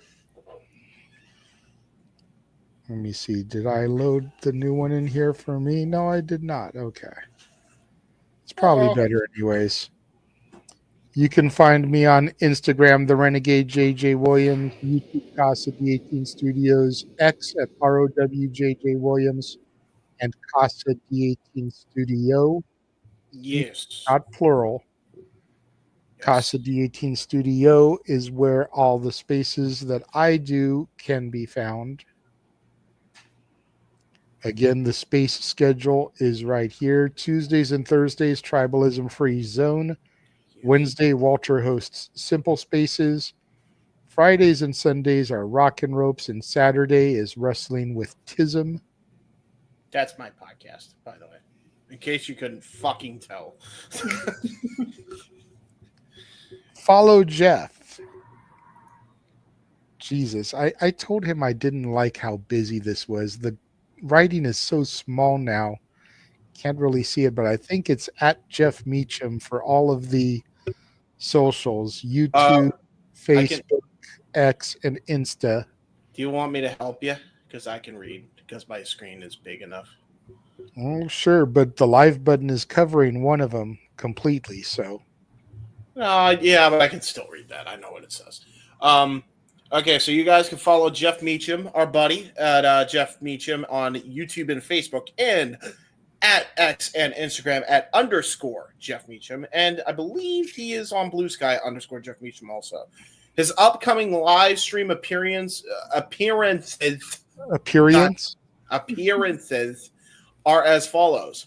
Saturday, April 12th, he will be there for Kick-Ass Karaoke, the themes of WrestleMania, 11 o'clock p.m. So be on the lookout if you love you some Jeff motherfucking Meacham. Tuesday, he will be on the No DQ review on April 15th, 7 o'clock p.m. Eastern Standard Time. Wednesday, he will be on the Greg Cherry Show, 7 o'clock Eastern Standard Time, 4 o'clock Pacific. Prestige, he will be covering at 6:30 p.m. Eastern Standard Time, 3:30 Pacific Standard Time. That will be for Nothing to Lose. That's our Trimulcast day. So, if I'm not mistaken, JJ. That he has the time wrong on that. Does he? God, I hate when he does that. Yes, he has the time wrong on that. Well, let's correct it. Let's autocorrect for him. What's the I will let him know the time for that is at 7:30 Pacific, which is 10:30 Eastern. He's forgetting that the images are Pacific time because Mania is going to be in Vegas. Oh, it's okay. Got you. He's putting the times at Eastern that should be in Pacific. Okay, I think that's the only one that's fucked up, so don't quote me. Because everything else is, I think, proper. We got Saturday Shenanigans he will be on for at 11 o'clock p.m. Eastern Standard Time. And Sunday, he will be there for the WWE Championship match at WrestleMania, Sunday, April 20th. So there you go, folks. That's his streaming schedule. He's on everything. He's back for at least this week. Make sure you guys tune in tomorrow, after the MLW watch along. Yes. As we do our Heaven Mania fantasy cards. And we book a WrestleMania card using only deceased wrestlers. That should be an interesting show.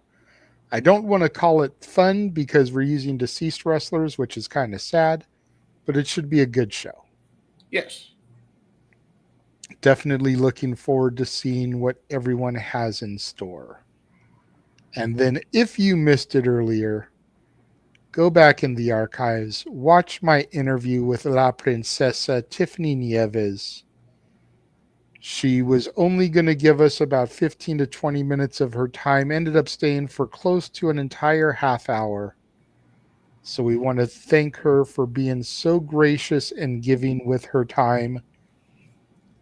Outstanding interview. James got brought up indirectly. Walter got brought up indirectly. Noah got brought up.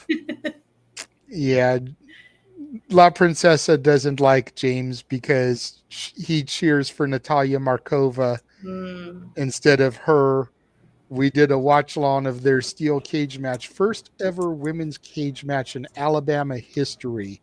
Ooh. And James was cheering for her opposition. Yes. Because he's a big fan of Natalia Markova. So much so that it's the woman that's on his show graphic. So. Oh, that's who that is. Okay. Yeah. That's the woman I sent you when you said I think I'm going that way. I don't know though. It's like I got you. Hold on. Yeah, I'm still figuring myself out. I feel that. I mean, don't get me wrong. Don't get me wrong. Natalia Markova is a gorgeous woman. She is a hell of a wrestler. Yes. She's just a little bit too plastic for my liking. And then you've got La Princesa, who's just as good and a cancer survivor. So. Oh, wow. Charles, the MLW show begins at 10 Eastern, 7 Pacific. Excuse me, I forget what time zone you're in. So we will be going live at 9:30 Eastern, 6:30 Pacific. That way we can preview the card and everything. The main focus of the MLW show is the Battle Royal. Battle Riot 7. Matt Riddle is defending the championship in this Battle Royal. Ooh, interesting. So, okay, you're East Coast then. If it's 2:19 for you right now, you're Eastern time. So it would be 9:30 your time that we begin. But yeah, Matt Riddle's defending his championship in a Battle Royal. Open to all kinds of people that are going to be in it. I know Dijak is going to be in it. The artist formerly known as Baron Corbin is going to be in it. The Nomad Bishop Dyer, I think, is what he calls himself now. Hank, did you call himself? Is he? He's no artist. But it's a joke, James. It's a Prince like joke. the artist formerly known as Prince. Okay. I was about to be. I couldn't remember what his new gimmick name was right off the top of my head, so that's why I was like the artist formerly known as Baron Corbin. Okay. As long as people know who Baron Corbin is. See, he's not. I was about to say because he ain't. No. He's all right. He ain't no artist. No, I believe his new name is the Nomad Bishop Dyer. That's what he's going by now. Yeah, I've seen it pop up. Yeah, that sounds accurate. Because Bishop kind of plays off the whole Baron thing. Bishop, Baron. Wait, both these. Is that like his whole name, or is like one of those his nickname, or is that the Nomad? Is a nickname. Okay. Bishop Dyer.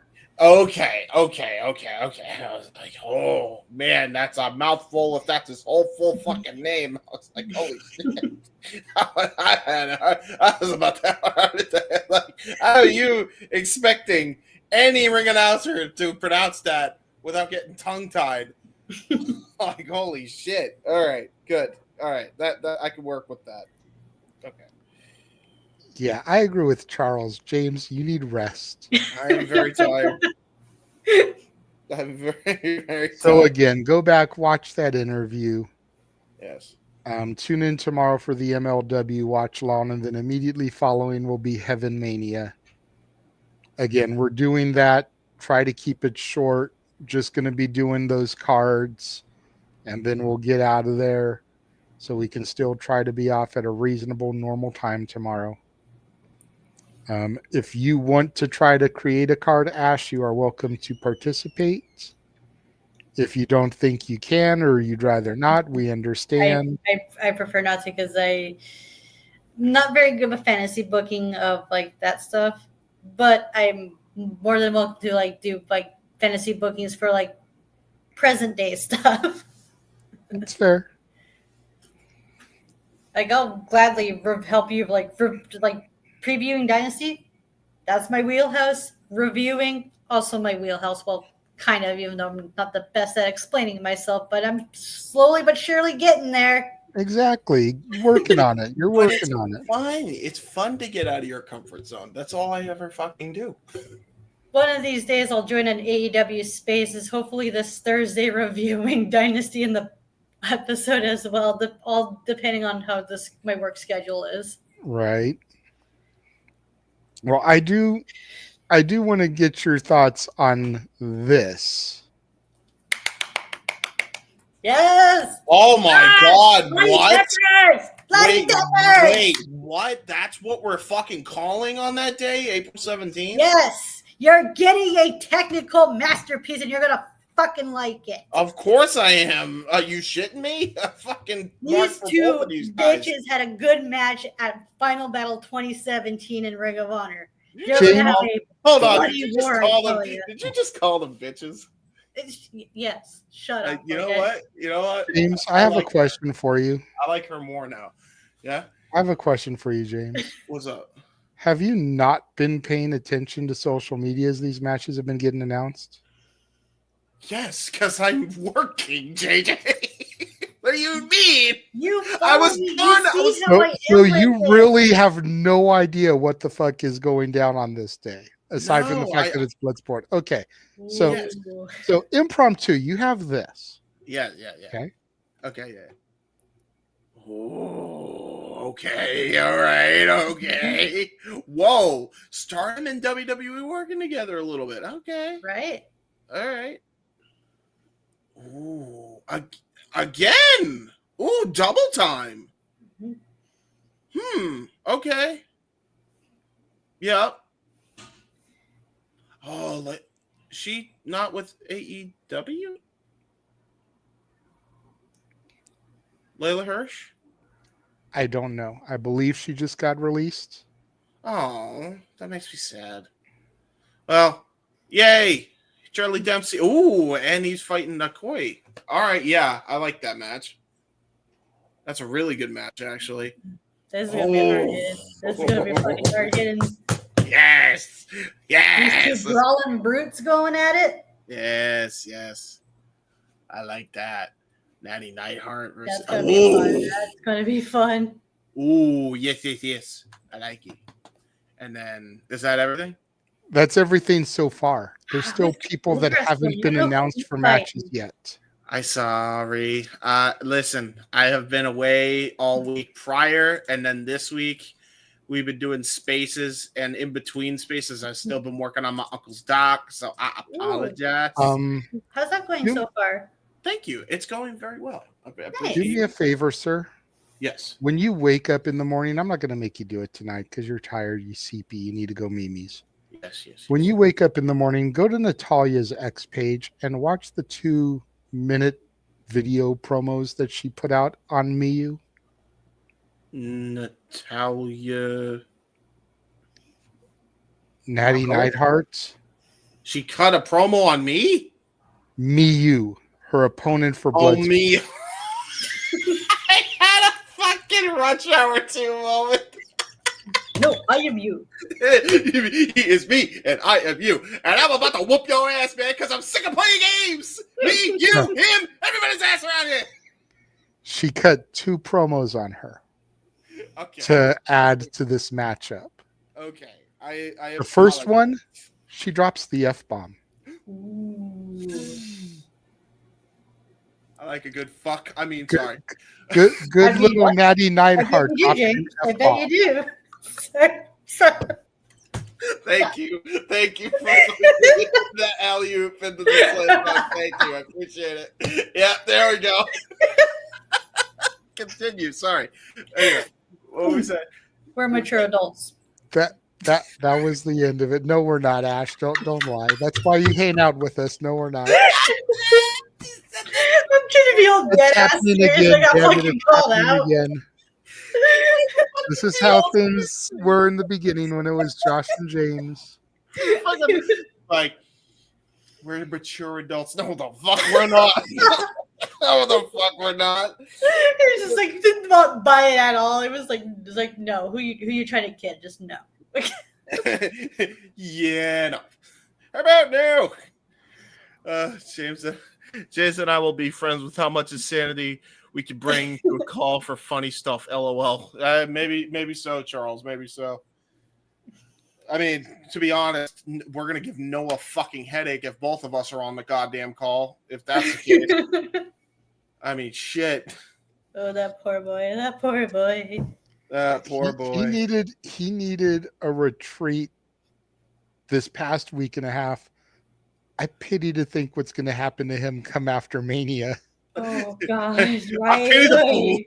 I pity the fool. How is he going to make all the time for all that wrestling? Goddamn! I believe he has time off from work. Like he put in PTO for Wednesday, Thursday, Friday. Oh, nice.